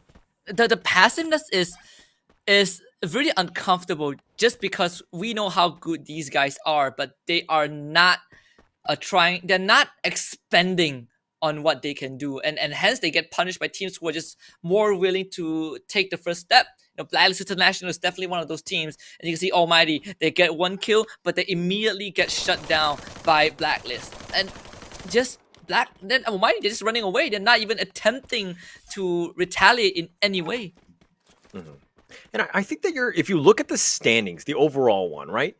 4X-Men Expert, Blacklist International, Almighty. These guys are within 6 points of one another. And there's a reason why these guys are next to each other. In the sense that what you just said, they're not very consistent. They're like hot and cold. They're kind of all over the place at times. And they don't really have that, that's coordination that the other top tier teams that have, right? Mechanically, they're fine, but it's just like, what do they need to do to bring up themselves up to that A game, to give themselves a chance? And we're seeing this throughout the league, is that there are definitely tiers of teams. They're stuck together. The overall standings, says this exactly.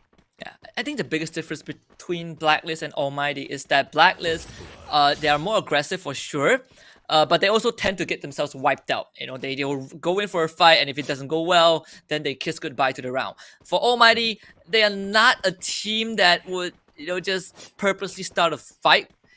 They're a more reactive team. And that could be problematic as well, because if you go up against a team like Blacklist or PXG or even Free to Rumble, who have the tendency to run at you and just take you on, they can easily wipe you out, because I think Almighty, they are so passive that most of the times they are not even prepared for these kind of rushes. Yeah, which is unfortunate, right? I feel like something is just completely off with them. But I mean, okay, well, let's talk a little bit more about 4X-Men Expert, right? Like, I feel like these guys are on point. I thought they were going to just take it over. They're a very strong Malaysian team. But 4X-Men Expert, there are some times where we really don't call their name other than to say that they're eliminated. Yeah, and that has been kind of a theme for FFMC at least, right? Because we look at them, they are a new team. They qualified. No one knew what they were capable of. So even if FFMC, they did not have the best performance. I think by the end of the group stage, they were in 6th place. So not too bad. They halfway there in terms of leaderboard. But they had a lot of moments where you just look at 4X-Men Expert and you just think to yourselves, are these guys for real? Can they really do it? So coming into a season 2 for the MCP Major, I think they really stepped up their game, which is why they're in top 8. Umbrella Reborn, on the other hand, they're going to be wiped out by Wheels. A couple of consolation points for the team. They're not going to make it too far ahead in terms of overtaking any teams. Maybe Bloody Hit because they have 2 more rounds. But other than that, I don't think they can make too much of a difference in terms of standings.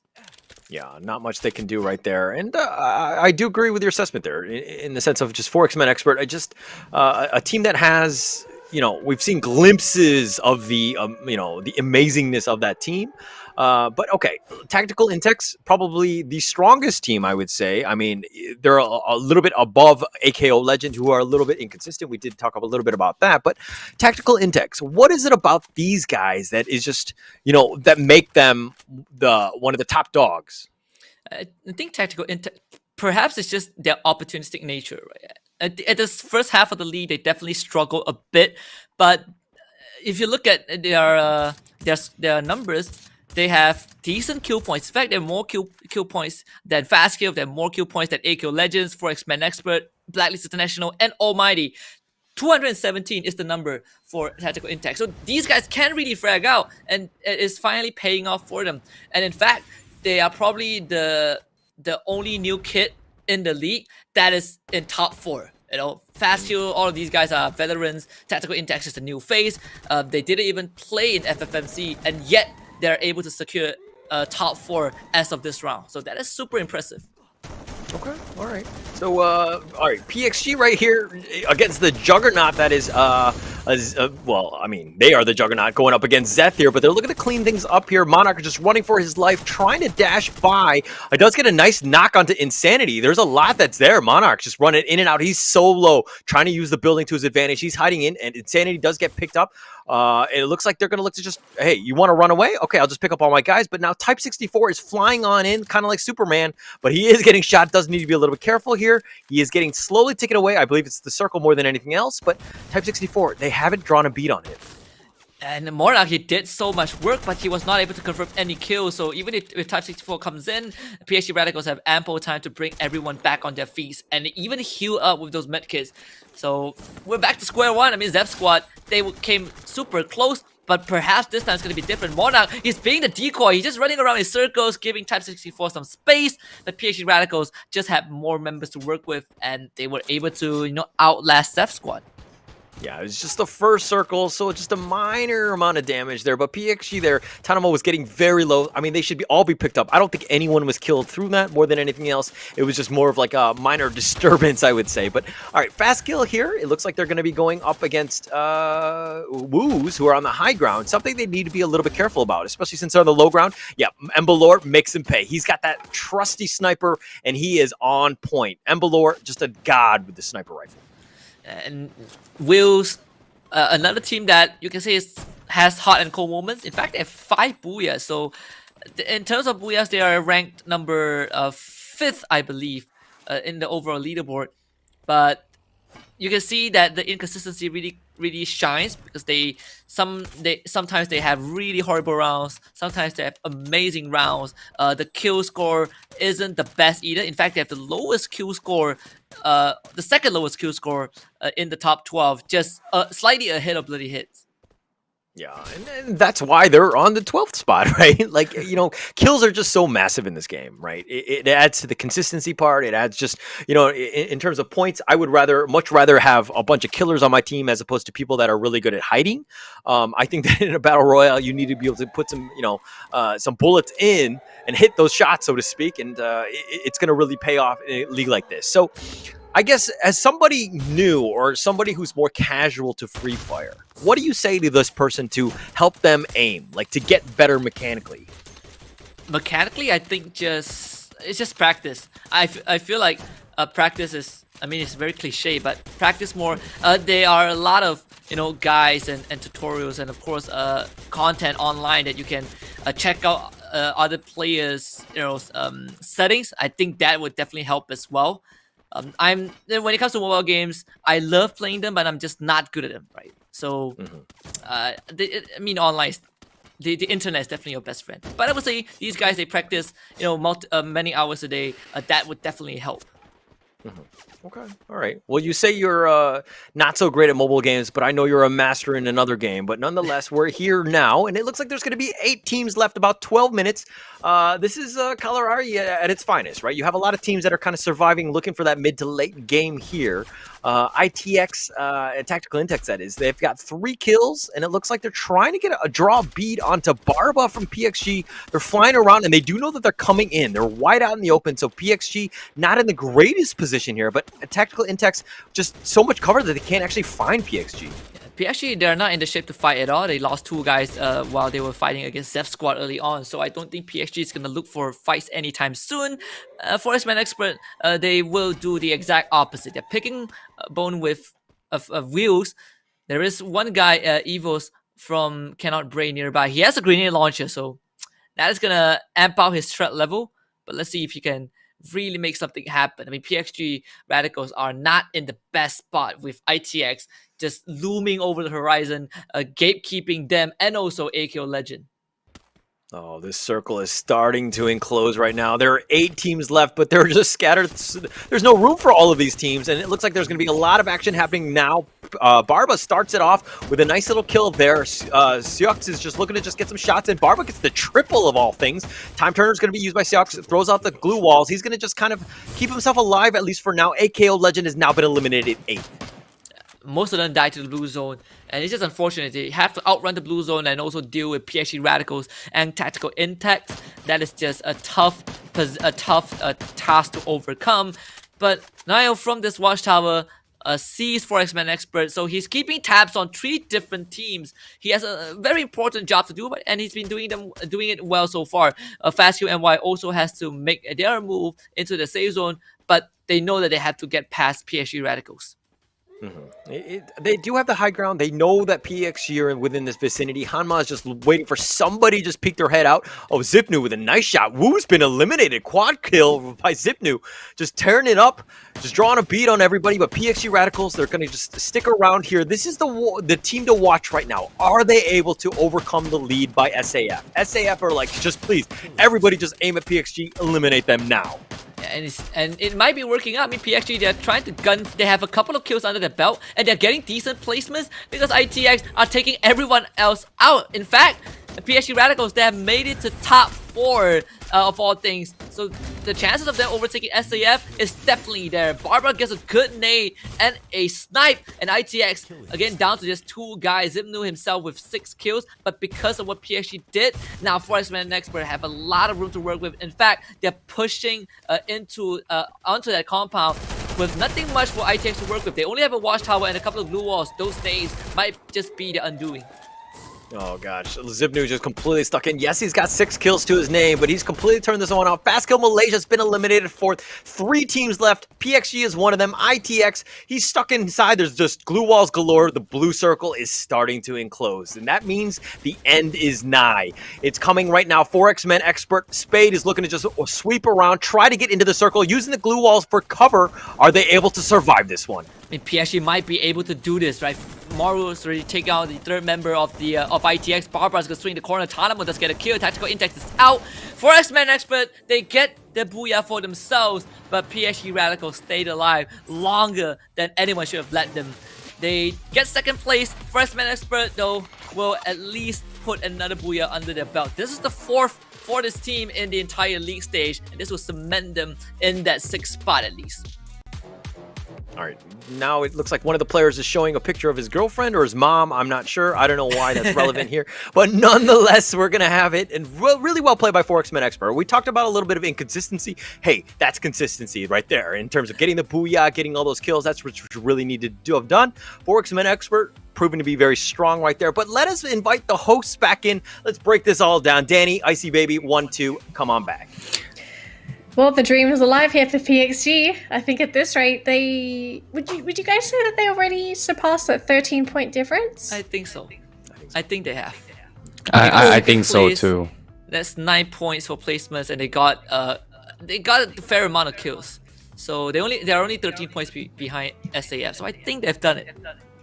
Yeah, I think so too. But we gotta wait for the official scores a little bit here. But as of now, let's talk a little bit more on what exactly happened here. Like, that final zone was kind of crazy because it was a fight between Fast Kill, ITX, PXG to try and get some points here to actually solidify as well. Especially with both Fast Kill MY as well as Tactical Intex, they want to get those number 3 spots. Both teams were just holding on as long as they can. But eventually, the ones that denied all of these teams here with those booyah points is going to be none other than 4X-Men Expert. And I'm not gonna lie, they are one of the biggest spoilers because they are pretty much almost solidified their spot in 6th place. But at the same time, they just want to further push themselves even more, which I don't think is realistically possible for them to catch up like 30 points to catch up with AKO Legends. So I don't know, it just feels sad. But at the same time, Tactical Index has one of the lowest amount of booyahs and in the top 5. So I don't know. It seems like, is it possible? What do you think, Danny? I don't know. I mean, you got one more game to go, and to get 30 points, you would have to. Yeah, I think it's impossible. I think I'm trying to math in my brain. Don't let me do it on purpose on stream, okay? But I'm just gonna say right now, I don't think it's physically possible, right, Hauler, the math guy? Hey, what do you think? Yeah, I don't think that. I don't know if it's possible. I mean, you still have one more game. The thing is that yes, you can get like 20 plus points, 30 points in a game. But the thing is that the other teams are getting placement points as well. So that's the problem. So it's one thing to to have a monster game and everything else like that, but you don't control every other team and where they're going to be, right? Unless you eliminate them early. But that comes down to kind of luck in terms of where they drop and all that. Sometimes you want to avoid those fights. Something that you need to take note of. But I think in terms of what we've seen some crazy amount of action that was going on with this one. We're gonna just break down these highlights. Icy Baby, you want to just kind of walk us through these ones? Yeah, in the initial fights, I was a little bit suspicious with the decisions being made on teams here. We did see a lot of especially yesterday's game, earlier games from Kalahari, everyone was trying to sneak past towards vantage points or even get a favorable positions. But what was crazy was that we did see a lot of teams that they completely ignored their positionings for the next phase circle and chose to just head on, take on the fight. I wouldn't say this is a better approach, but it's more of a sense where the reason why they're doing this is more to like, hey, if we take out this team, at least when we rotate the circle, we don't need to be afraid of their backs getting shot. which is very unfortunate because you are going to be using up so much of your utilities, but when you need them the most, you are going to be very lacking. Yeah, I think another reasoning is also because like these guys know that they are in top 12 guaranteed. No one is at risk of elimination. This allows them to play slightly more free, I guess. So they just let loose and go ham. But you point out something really good. I did not see much teams playing that vantage point. Yeah, and as of yet here, the scores are pretty much up here. 4X-Men, they've got themselves 22 points, which is great. And speak of the devil, PXG Radicals, they get themselves 17 points. That means we have a new king. I wonder if you'd be hitting yourself with your SAF. Because technically they only lost $200. Yeah, it's not that much, right? At the end of the day, but I think that this is a huge, boost of confidence for PXG Radicals. I mean, if you were on PXG Radicals and you have one more match, do you just like AFK this last game? What do you do? Just the ultimate disrespect, right, to SAF? Just say, hey, we're kings. We don't even need this match. Actually, very interesting point about the whole disrespect thing. I think it was PXG Radicals who did this tea time with. I don't know if it ever came out on the episode, but for some reason we asked them like, what's it feel like to take out one of your homies, the Filipino teams? And they were just like, oh yeah, we love killing each other. I just sat there with my mouth open. I was like, what? Okay. They needed to have said with the Free Fire context, because just saying that by itself just seems like a whole nother issue that we don't want to talk about. But I found it very, very interesting, right? Because you would think like a normal team would like try and lift up their own country, but the PXG Radicals, they're their own monster. They just want to win, which is nice. I mean, we're already seeing the team doing so well up until this point, and they're just taking no one for prisoners. So it just makes you wonder, how strong are they going to be going into the final stage? Because we're seeing them consistently rank high, grabbing so many kills. If anything, are they a prime contender to actually take the entire tournament? Definitely so. But I'm going to be that party pooper. I think that, the grand finals, that's going to be a huge difference. Just because there's only 6 rounds, right? You have a bad day, that's it.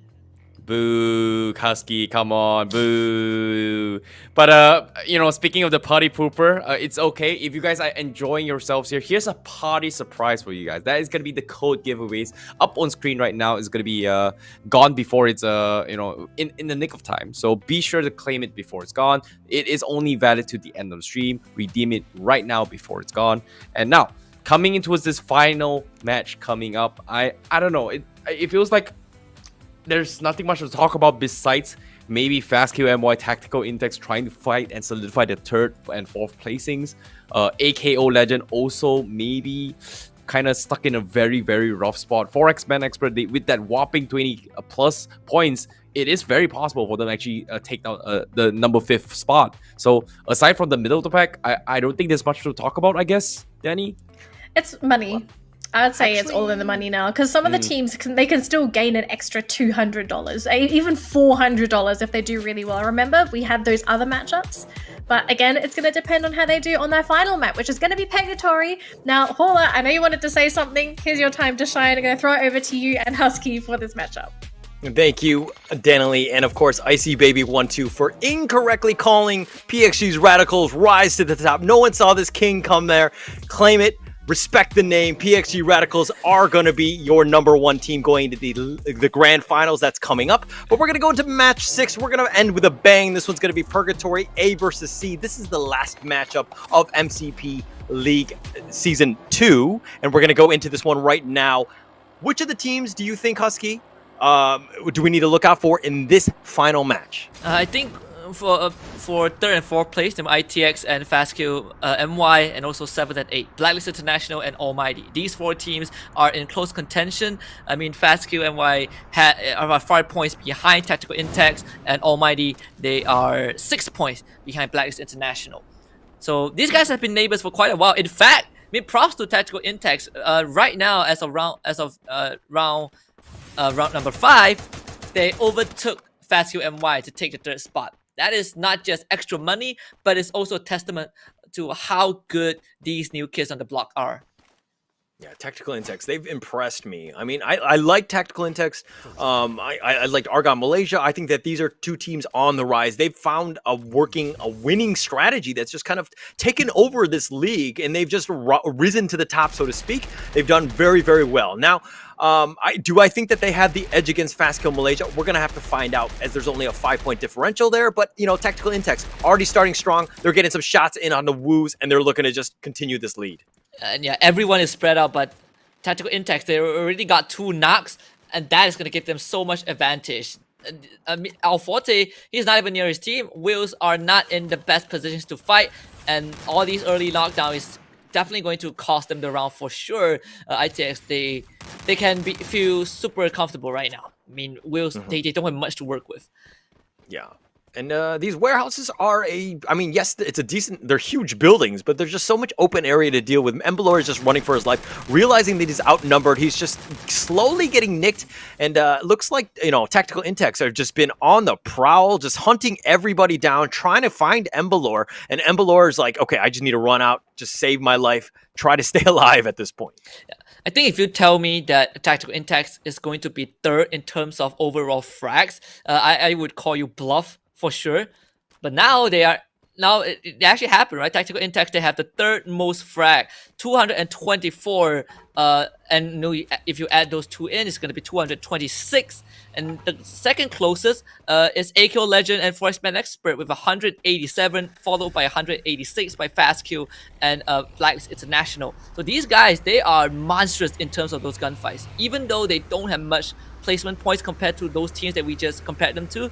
The fact that they're winning gunfights is a huge advantage.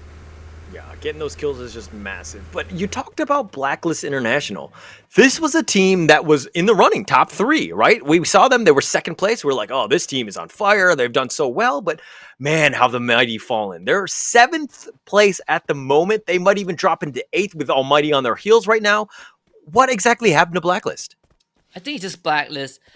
Ever since MCP Season 1, I think probably there's some changes in how they want to approach the game. But I think it's also because other teams started to figure out how to deal with Blacklist. Back when they were known as Baby Argon, they were the most aggressive team. They will literally run at you during the double vector meta. They run at you, they win the fights, and there's nothing you can do about it. Cobra was a superstar, and obviously the meta shifted over time. We come into FFMC, they get picked up by Blacklist International. They finish FFMC group stage in 5th place, and they finish the grand finals in 4th. And ever since then, I think it hasn't been going too well because they are still taking those aggressive fights, but they're not winning it as much. So is it more luck-based, or because it makes it seem like, yes, they're mechanically sound, or is like completely, like as you said, with the double vector meta, but it seems like things are not really clicking with them. They're not, they're not winning the 50-50, so to speak. I think it's also most teams just figuring out how to properly use utilities more, and just prioritizing those more often, right? And there are a lot more long-range combat instead of just double vectors and shotguns like we see right now between XBR and Almighty. We're seeing a lot of snipings from long range as well. Cannot Brain does get knocked out as Almighty gets 3 points for themselves. But yeah, back to the point that back to what you were asking. It's just teams are starting to know how to rotate more. They're using more utilities to flush out compounds, and they're just a lot more long-range fights with rifles instead of just relying on double vectors to win fights. And I think that also forced Blacklist International to play passive and reactive in certain situations that gave other teams chances to take them on without having to worry about getting wiped out. Okay. But it seems like they're slow to change to the meta, so to speak. Their playstyle's really not fitting into what we need in terms of what you just said, in terms of the rifles and the long-range battles that we need. But, this is, MCP Season 2, right? Chances are we're going to see Blacklist International in Season 3, if there is one, and just moving forward, right? So this is a team that needs to grow. They need to get better. They need to figure things out. They need to learn how to use a sniper rifle. You have to adjust. You need to understand what the meta is all about and to continue to grow as a team, not just as a player, because you need to get better. You need to figure something out, something that will work as you move forward. Yeah. And not to take anything away from Blacklist, I still think they are an amazing team. It's just that they probably peaked at MCP Season 1, and ever since then, the growth has been stunted ever so slightly. I mean, they are still a really good contender, right? They made it to top 3, and at least now they're still in top 8. But you can see that Blacklist International are having a lot of hot and cold days where sometimes they get massive rounds, sometimes they just straight out lose a 4v4. That is something that they have to work on over time. But I believe that they will still be a force to be reckoned with, just that not as threatening as they used to be. Okay. I agree with that assessment. It's going to be interesting seeing that team move forward, especially in the grand finals, how they can react, how they can change up. And there's going to be a little bit of time, right? We've done literally 6 weekends in a row. So, you know what I mean? Like, players really haven't had time to kind of just settle down, take a break, figure out what's wrong, and then look to fix those things. But as I say that, Almighty right now, in a duel with PXG, when you see 4 members running at you, like, part of me is scared as well. Like, a part of me dies because I realize that I can't deal with all of these PXG members here. Yeah, neither can Almighty. I mean, they lost Batman and Jay-Z. AKO Legend is nearby. I think they heard the commotion. Ren does go for a point blank challenge. Actually down straight Meow. But Barbara immediately gets the exchange back. So I think Almighty are going to be wiped out. At least Ren will be wiped out. AKO Legend, now is still time to kind of try and pincer PXG while they were not aware. Good nade from Tanamo once more. In fact, he throws in a double and gets a twofer right away. You can see AKO Legends, they are turning heads and they don't want to fight against PXG anymore. Decos is running at them, and he saw 2 of his members dies, and he's like, nah, I'm out of here. This is like, that grenade was amazing by Tanamo right there, and just completely turned the fight. They thought they were the predator. In fact, that they are the prey now as they're running for their life. PXGs are hot on their tail. Na's been left behind. He's going to look to just cover, and it looks like it's going to be a 1 versus 4. Not going to happen. Not going to happen. You see what I did there? Yeah, I did. Okay, right, sorry, dad jokes. I'm done for the day. It's okay. It's okay. We can do with some every once in a while. I mean, such a sight to behold. I mean, AKO Legends, like you mentioned, right? They were running at PXG, and then 2 guys died. They turned heads, and PXG started running at them uphill. I mean, thankfully for AKO Legend, they are still in the game, but that ended is 10 times worse than they would have wanted it to. I mean, Almighty Shira is going to be spotted out by Forex-Man Expert. Almighty is going to be knocked out as Jabat will land a killing blow.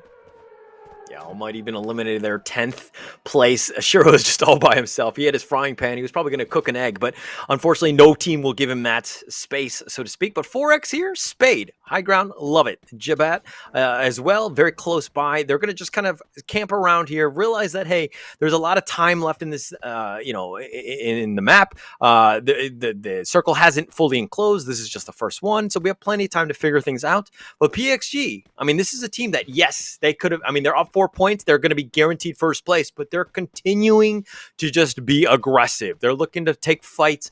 PXG Radicals, like, my gosh, even when you're first place, you just continue to put the pedal down to the metal. And I just love what PXG Radicals is doing, right? Like you pointed out at the start of the day, it doesn't matter what round it is, what time it is, they will give it their all. And Hyun, well, just Jay. I mean, this is why we're doing jaywalk. It runs straight into the driveway that Umbrella Reborn made for themselves, and he's gonna be knocked. The rest of FSK are gonna be instantly gunned down, and Shark he is also out. What a way! You gotta look both ways before crossing, right? That's on him. That's on him. All right, nonetheless, Umbrella Reborn throwing iPans here, just throwing some grenades, trying to just keep himself alive. Glue walls galore. He's been stuck in, but grenades being thrown in as well. Goku, he's been stuck in. Spade ends up knocking iPans, and he'll just look to clean that one up. Goku's looking for others as he's going around, but he can't actually find the entrance. There we go. He found iPans. Is he able to secure the kill? There's just so much on, and then Umbrella Reborn gets eliminated. 8. And Blacklist comes from behind. Cobra wipes them out. So the backstab worked out for Blacklist International. So far, these guys have 7 kills to their name, and we are down to just 6 teams in the blink of an eye. We lost half of the lobby. Killing spree. This is what's going to happen with Purgatory. Just a little bit of a smaller map, so the action's going to be a little bit faster at times. But we're going to still kind of go in black. I mean, this is a monster game by Cobra, right? And the fact that, Blacklist International is 7th, they do technically have a chance of going up against 4X-Men Expert and taking that 6th position.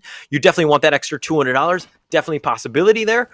So we're going to have to see this one come out. But they've only got 2 members, which is a little worrying for me. By the way, Cobra has 16 glue walls. This guy he can build the Great Wall of Purgatory with that. There's so much utilities to use. ITX still has the entire team alive. In PSG Radicals, I believe they also have the entire squad up and running. So these 2 teams are going to be probably the last 2 survivors if all things go well. I mean, it's just the second circle. I mean, the third one is going to form pretty soon. Less than 12 minutes in, we're down to just 6 teams, and most of these teams are severely crippled. Right? We don't even have a full 6 teams. Yeah. ITX is the closest one. I mean, they've got the full squad here. They're definitely in pretty good position here. But it's going to be Woos, Blacklist International, PXG. They're full as well. But Tactical Intex are going to go straight ham against PXG. And it looks like they're going to go for that fight there. Woos is going to keep it easy, or take it easy, so to speak, all the way in the corner. But Tanamo going in, throws out the grenades, throws out the glue walls, just going to wrap around. Time Turner's going to be used. He's going to look to just go for this one, but the glue walls have been used all throughout. Insanity just driving along, trying to get it, but Barba with a nice grenade shot. What a madman, man. Insanity, he actually, I think, ran over one of the guys from ITX. Didn't kill him, but it was able to cause some chaos. Those utilities, grenade launchers were enough to completely shatter the battle lines of ITX. Zipnu is the last guy. He's running away, not even into the circle because PSG Radicals were hot on his tails. So PSG Radicals becomes the only team with the full squad alive, heading into what looks to be potentially the final phase of this game. They're just... I mean, they're kind of all over the place. Like PXG, they just come on you like a swarm of hornets, right? They just like get onto you, and it's very quick in terms of what they do. There's no indecision. Everybody's just go, go, go. Let's go and kill everybody, and they just clean it out. And the thing is that I don't know if they're lucky or mechanically skilled or what, but when you have 4 players left on your team at this stage, when you've had so many of those fights, I think that this is just a testament to the team in the sense of just how skilled these guys are. And it's definitely going to be a very strong statement going into the grand finals. I mean, PSG Radicals have already they've already done the impossible by overtaking SAF, and now they just want to solidify themselves with a couple more kills. I mean, Tanamo is going to run into a building, into the shotgun barrel of Alforte, but that's all she wrote for Wheels. They are going to be knocked out. PSG Radicals, they lost 1 guy, but they got themselves 11 kills so far. I mean, Tanamo, yes, he got killed there, but I mean, when PXG are there just to kind of clean up, you know that you have your buddy just kind of, protecting your back. Whereas if I was Tanamo and I was rushing in and I got killed, my teammates would be on the other side of the map. They'd be like, hey, why'd you go in? And it's one of those games, right, where you feel really confident, you go in, you accidentally die, and instead of, feeling bad, you're just like, oh, haha, I messed up. It's okay. Yes. I think they're feeling pretty good, 3 guys left alive. There's ITX, there's Z Squad, there's AKO Legend, and Blacklist International, but all of these guys have lesser member than PSG Radicals. In fact, I think PSG Radicals are in a pretty good spot. Yeah, not the worst. I mean, Black Internationals, I mean, considering they have 2 players, excuse me, they're the only ones that could really compete with PXG, I think, at this point, considering they have 3 players to deal with. But they're going to have to use Zeth and, sorry, I forgot the other team that was there to kind of just create a little distraction. Oh, it's Zipnu. So Tactical Intex. Those are the 4 teams, or 5 teams, excuse me, still left alive. And it looks like they're going to go. Zeth is looking to go in. Blade, that is. But can he outduel Zipnu? Cannot, as Zipnu takes that kill. And he has to bolt for the circle, and he has to cross the freeway as well. One of the most dangerous spots on any map is crossing a freeway. They might not be cars, but people are aiming at you with their guns. Good nade from Cobra as Barba pulls out that grenade launcher. They will both trade 1 for 1. Cobra with a grenade, bouncing it off. Hits Insanity, and he should be able to finish him off. But a good glue wall from Insanity's teammates, I think, from PSG Radicals, blocking off that area. Don't think it matters too much though. It comes down to Barba against Cobra. It can only be one. It's 4 teams left. All these 4 teams is a 1v1 showdown. Barba running away from Cobra, and this is where Cobra thrives in close quarter combat. He has that SMG to work with, but Barba is not going to make it easy. He's going to get some time to recuperate as ITX and AKO Legend are on the two opposite ends. Oh, Cobra and Barba in this duel to the death, so to speak. Barba getting shot at. He's about half life. Zipnu's just like, do I go in? What do I do? I'm trying to draw a beat on somebody. Can't really find anybody. But this circle is going to become an issue. It's starting to enclose. He might actually have to move out of the fences and try to get to it. But Cobra with 7 kills does see Deco's just running around in the open. He's trying to get some shot in. Nice grenade. Glue wall's going to be used at least to cover his tracks for now. Yeah, Cobra's gonna go for the push immediately. The grenade launcher from Deco's going wide. Deco's doesn't reload in time, doesn't switch his weapons in time. He's gonna lose his life down to a 3-way fight. And Cobra from long range destroys Barba. And Cobra, the wonder child of Blacklist International, this is his domain. And Zipnu, he's living in it. And sees Cobra running towards the high ground. Cobra is gonna drop that glue wall. He has a lot to work with. 16 more glue walls to slowly protect himself. In fact, look at this guy. He is just running up the high ground to get that vantage point, and now he has the upper hand against it. I mean, Cobra has just completely turned this game on its head. He's just completely dominated with 9 kills. This is a performance, that... I mean, we expected this out of Cobra, but just a little bit more of these, in the fact that we did not expect it in the last game of the league when, they're kind of already locked into their position, but Cobra just completely turning it off, destroying everybody, just outplaying everybody in one-on-one duels, and it's up to Zipnu and Cobra for the final kill of the league. And Zipnu, he has no glue wall, so he has to outrun this, but man, it's hard to go uphill against the blue zone. Cobra is gonna peek his head up, but he's not taking any chances. Zipnu actually sees his legs, but it's not taking a shot just yet. Cobra now goes for the swing, but it's not gonna get the kill. Drops the glue wall once more, 7 more to work with, and Zipnu is gonna play that healing game, but it's not gonna be easy. I mean, that blue zone is making life super hard. They still have a bit more time to work with, but Cobra gonna use his last nade. That one goes wide, so there's still a very intense Wild West showdown, but it is time to see who is the eventual victors. Cobra has the high ground, but Zipnu has the vision. Cobra still running circles around him. Zipnu desperately trying to get the kill, and he finally gets him. He kills off this pesky Cobra, and ITX closes out the group stage with a booyah. That seemed like a big mistake by Cobra there. I mean, it was a one-on-one duel. It doesn't really matter at this stage. But the fact that, he had, 13 more glue walls left, I felt like he could have been placing more, Cobra that is, and just kind of covering his tracks as he's running through. And it was very interesting to see that Zipnu actually stole the glue walls from him, went to the other side, tactical index, prevailing in this one. But I felt like this was a lost battle for Blacklist International. They had a chance. They should have taken it out, but unfortunately, that is not the case here in Tactical Intex. Your season finale in terms of Booyah's Match 6 win. Yeah, and I totally agree. I felt like Cobra should have had that, right? I mean, Blacklist International. I mean, Cobra outplayed everyone, and then even himself. I think that was kind of the feels bad moment. But either way, Tactical Intex they're gonna close out the league with 5 total booyahs, and they have cemented themselves in 3rd place, overtaking Fastkill Malaysia. More money for them by the end of the group stage. These guys have qualified for the grand finals regardless. Something to look forward to, and I also look forward to what our hosts have to say as we will invite back both Danily and IC Baby 12 for the final time on this broadcast. Welcome back. What an interesting game to watch here. To see almost half the lobby get eliminated by the second circle.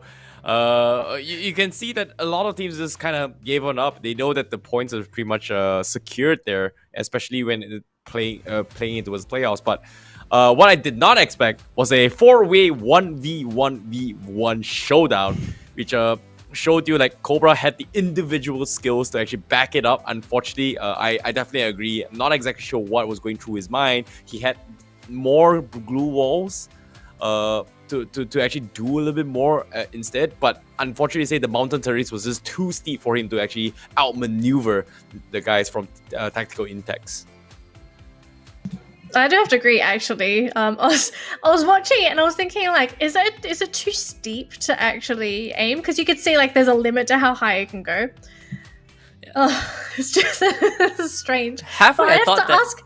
Halfway, I wanna thought that they ask, were actually. gunning for the pinnacle, right? Whoever plants their flag on Mount Purgatory is gonna win or something. I don't know. It was definitely funny. Sorry, Danny, you were saying? Oh, anyways, wait. Okay, so speaking of that fight, it was really funny because like you have to give credit towards Tactical Index because he was all by himself. He waited for the right opportunity. He wasn't getting enough kills. But what really messed him up was that, he realized that he did not have enough glue walls. And secretly enough, he was able to sneak behind Cobra and actually outflank him. And I was really surprised that Cobra didn't exactly, force a couple of glue walls to actually block it. It might be at the terrain blocks here and there.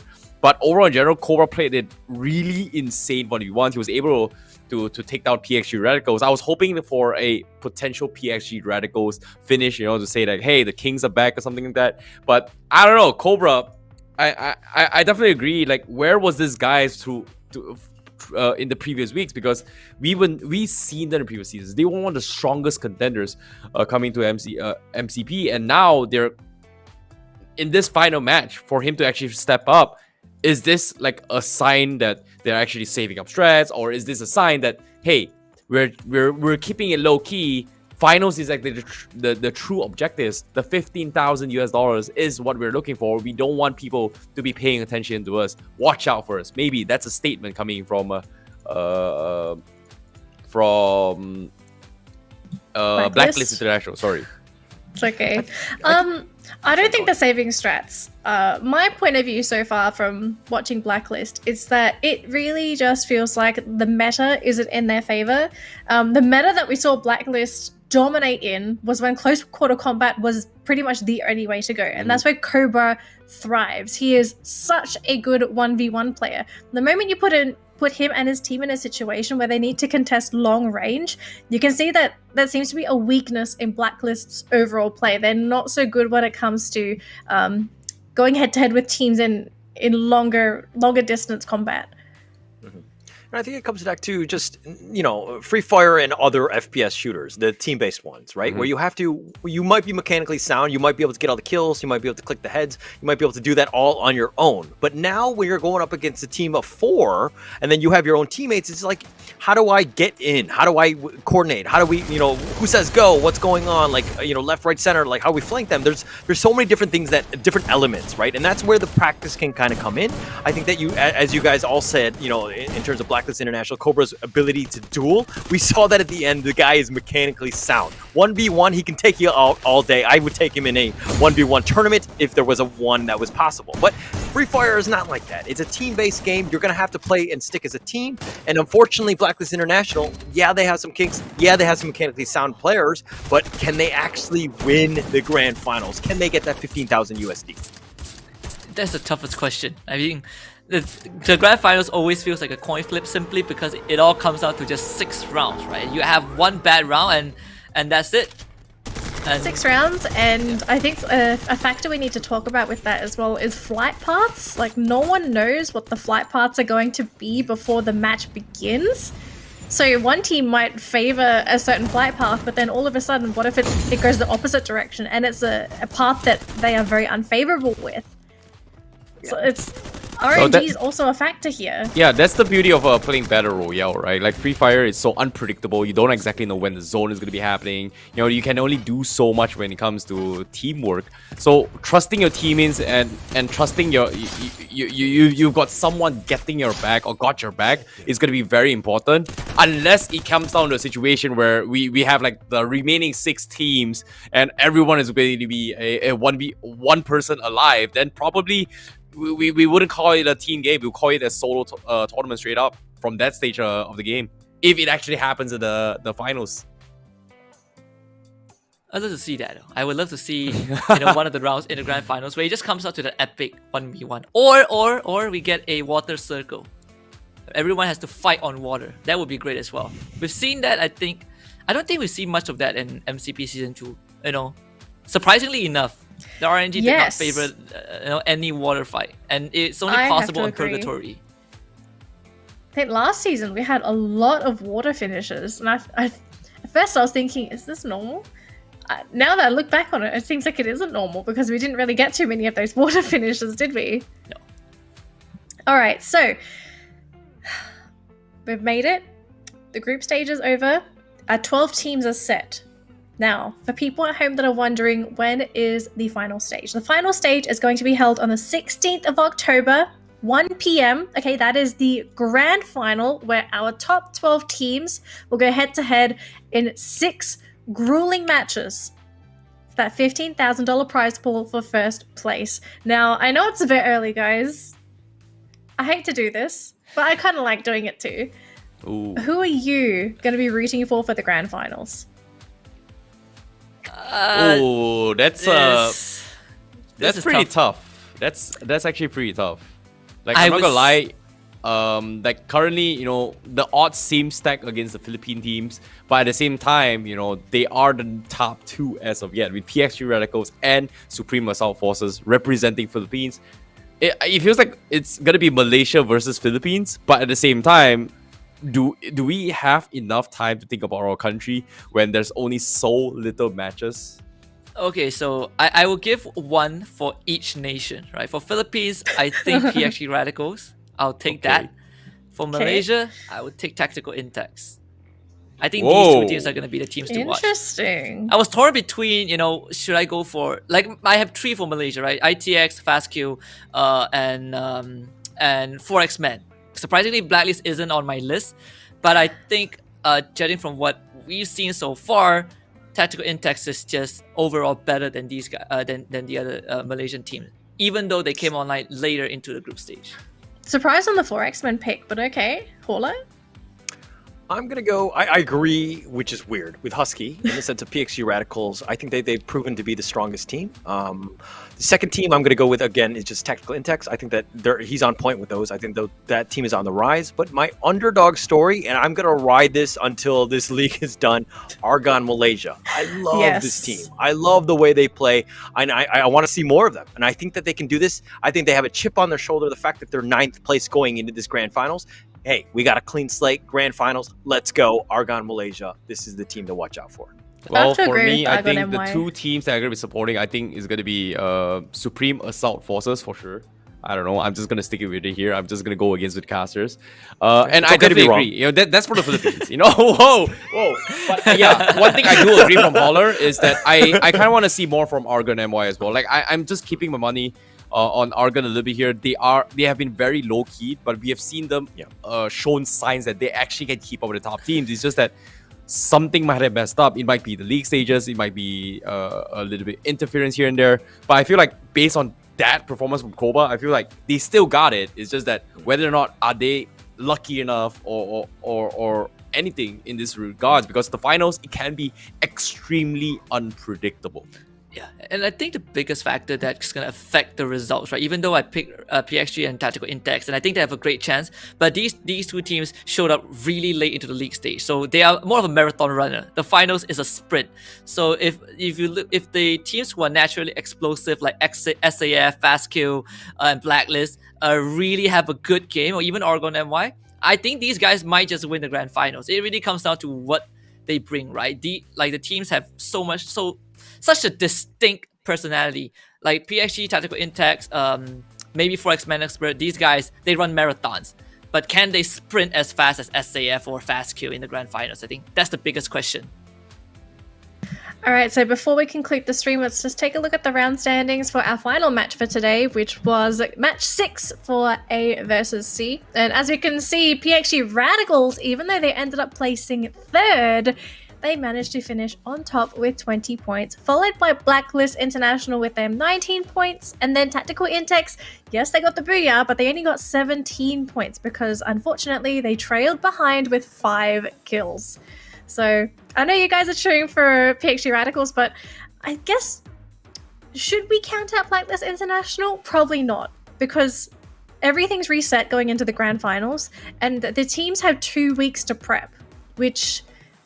Do you guys feel the fact that there's going to be a 2-week gap before these teams meet each other again, is that going to maybe impact their form going into the grand finals? Yeah, I think I definitely agree with what you say. But as of now, I like that you point out the fact that it can be very, very unpredictable.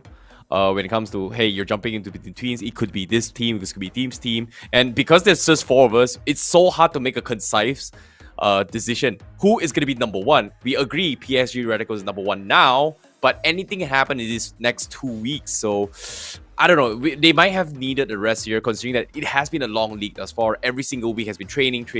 With these 2 weeks, hopefully they will be able to gather some nerves and make a little bit more preparations into the grand finals. But as of now, these are your overall standings. Ladies and gentlemen, PXG Radicals officially now your kings of the MCP League Majors Season 2.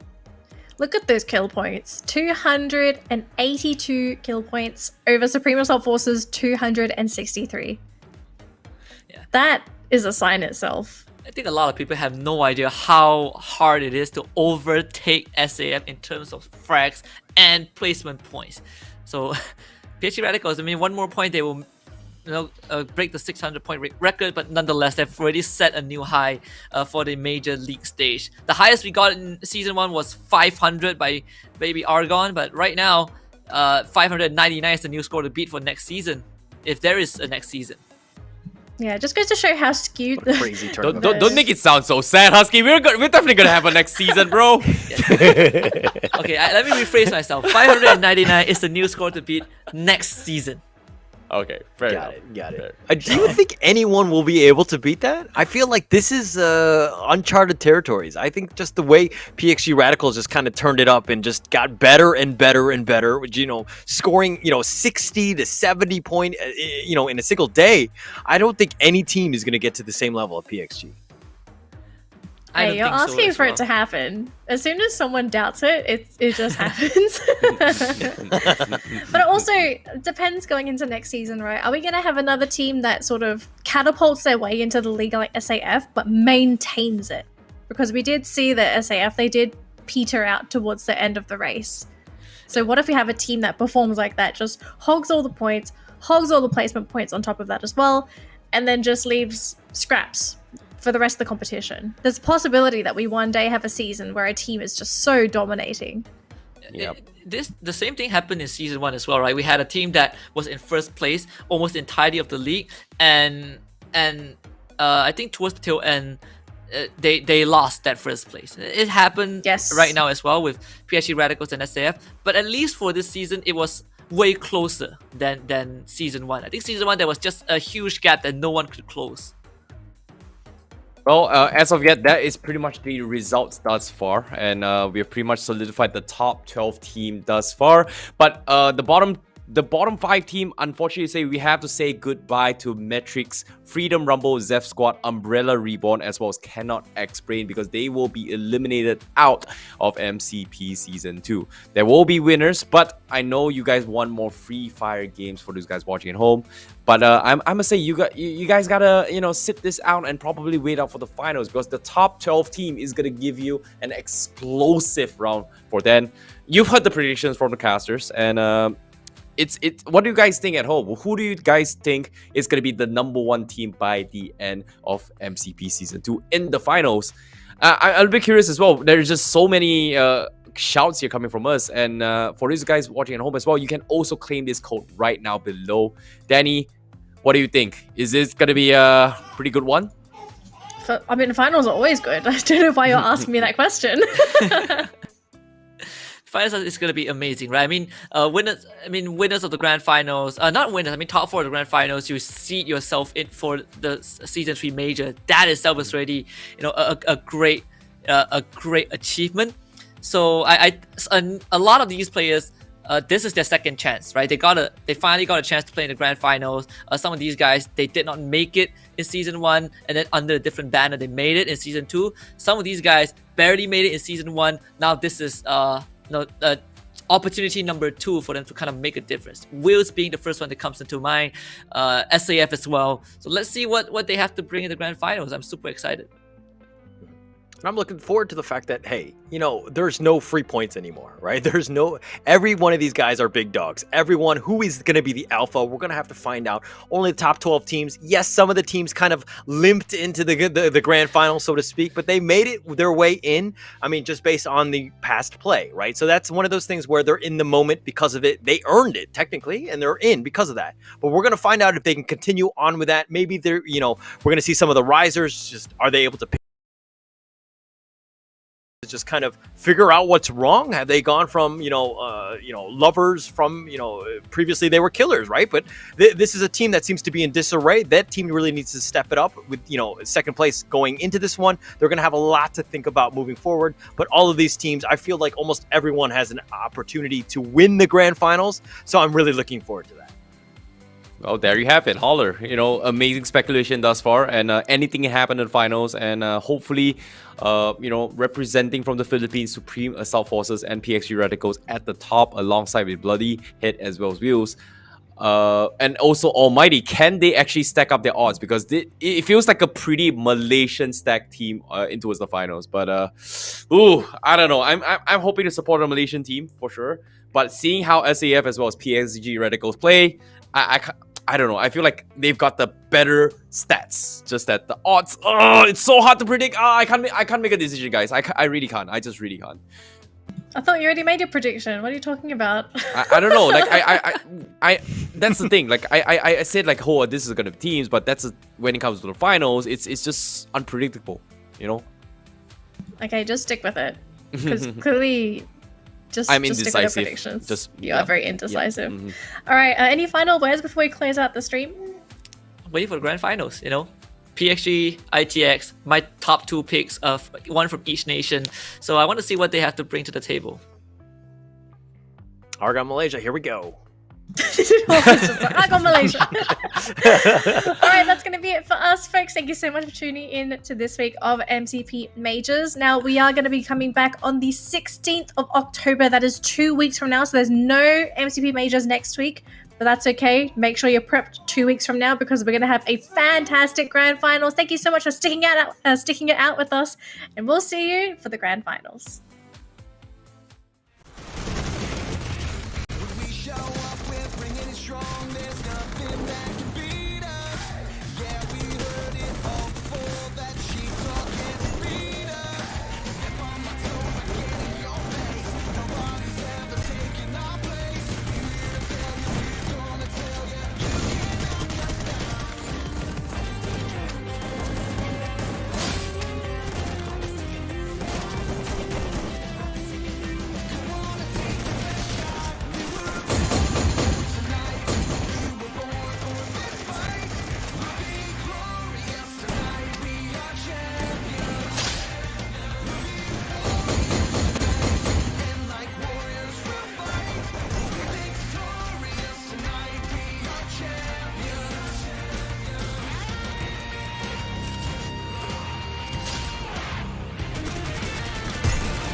I'm the one that they ask about.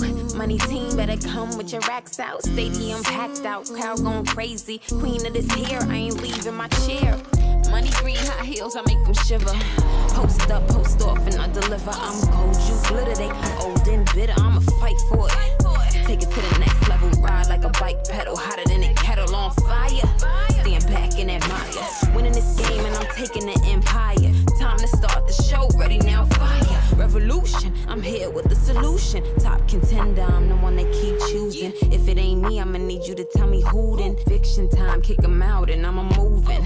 Who want it? You want it? Let's get it. Come with the ambush, now they saying forget it. Start at the beginning, you'll be done in like a minute. I don't have no limit, all I know is winning. To the max, to the max, to the max, to the max. I'ma take it to the max, I'ma take it to you. To the front, to the back, to the front, to the back. I'ma take it to the max, I'ma take it to you. To the max, to the max, to the max, to the max. I'ma take it to the max, I'ma take it to you. To the front, to the back, to the front, to the back. I'ma take it to the max, I'ma take it to you. I've been here before, I have felt this. This eternal war, I was dealt this. A true rebel in arms, I put pebble to palm and dig deep. I'm the heartbeat for the helpless. Delve deeper, the grim reaper, the phlegm leaker, limb breacher, keeping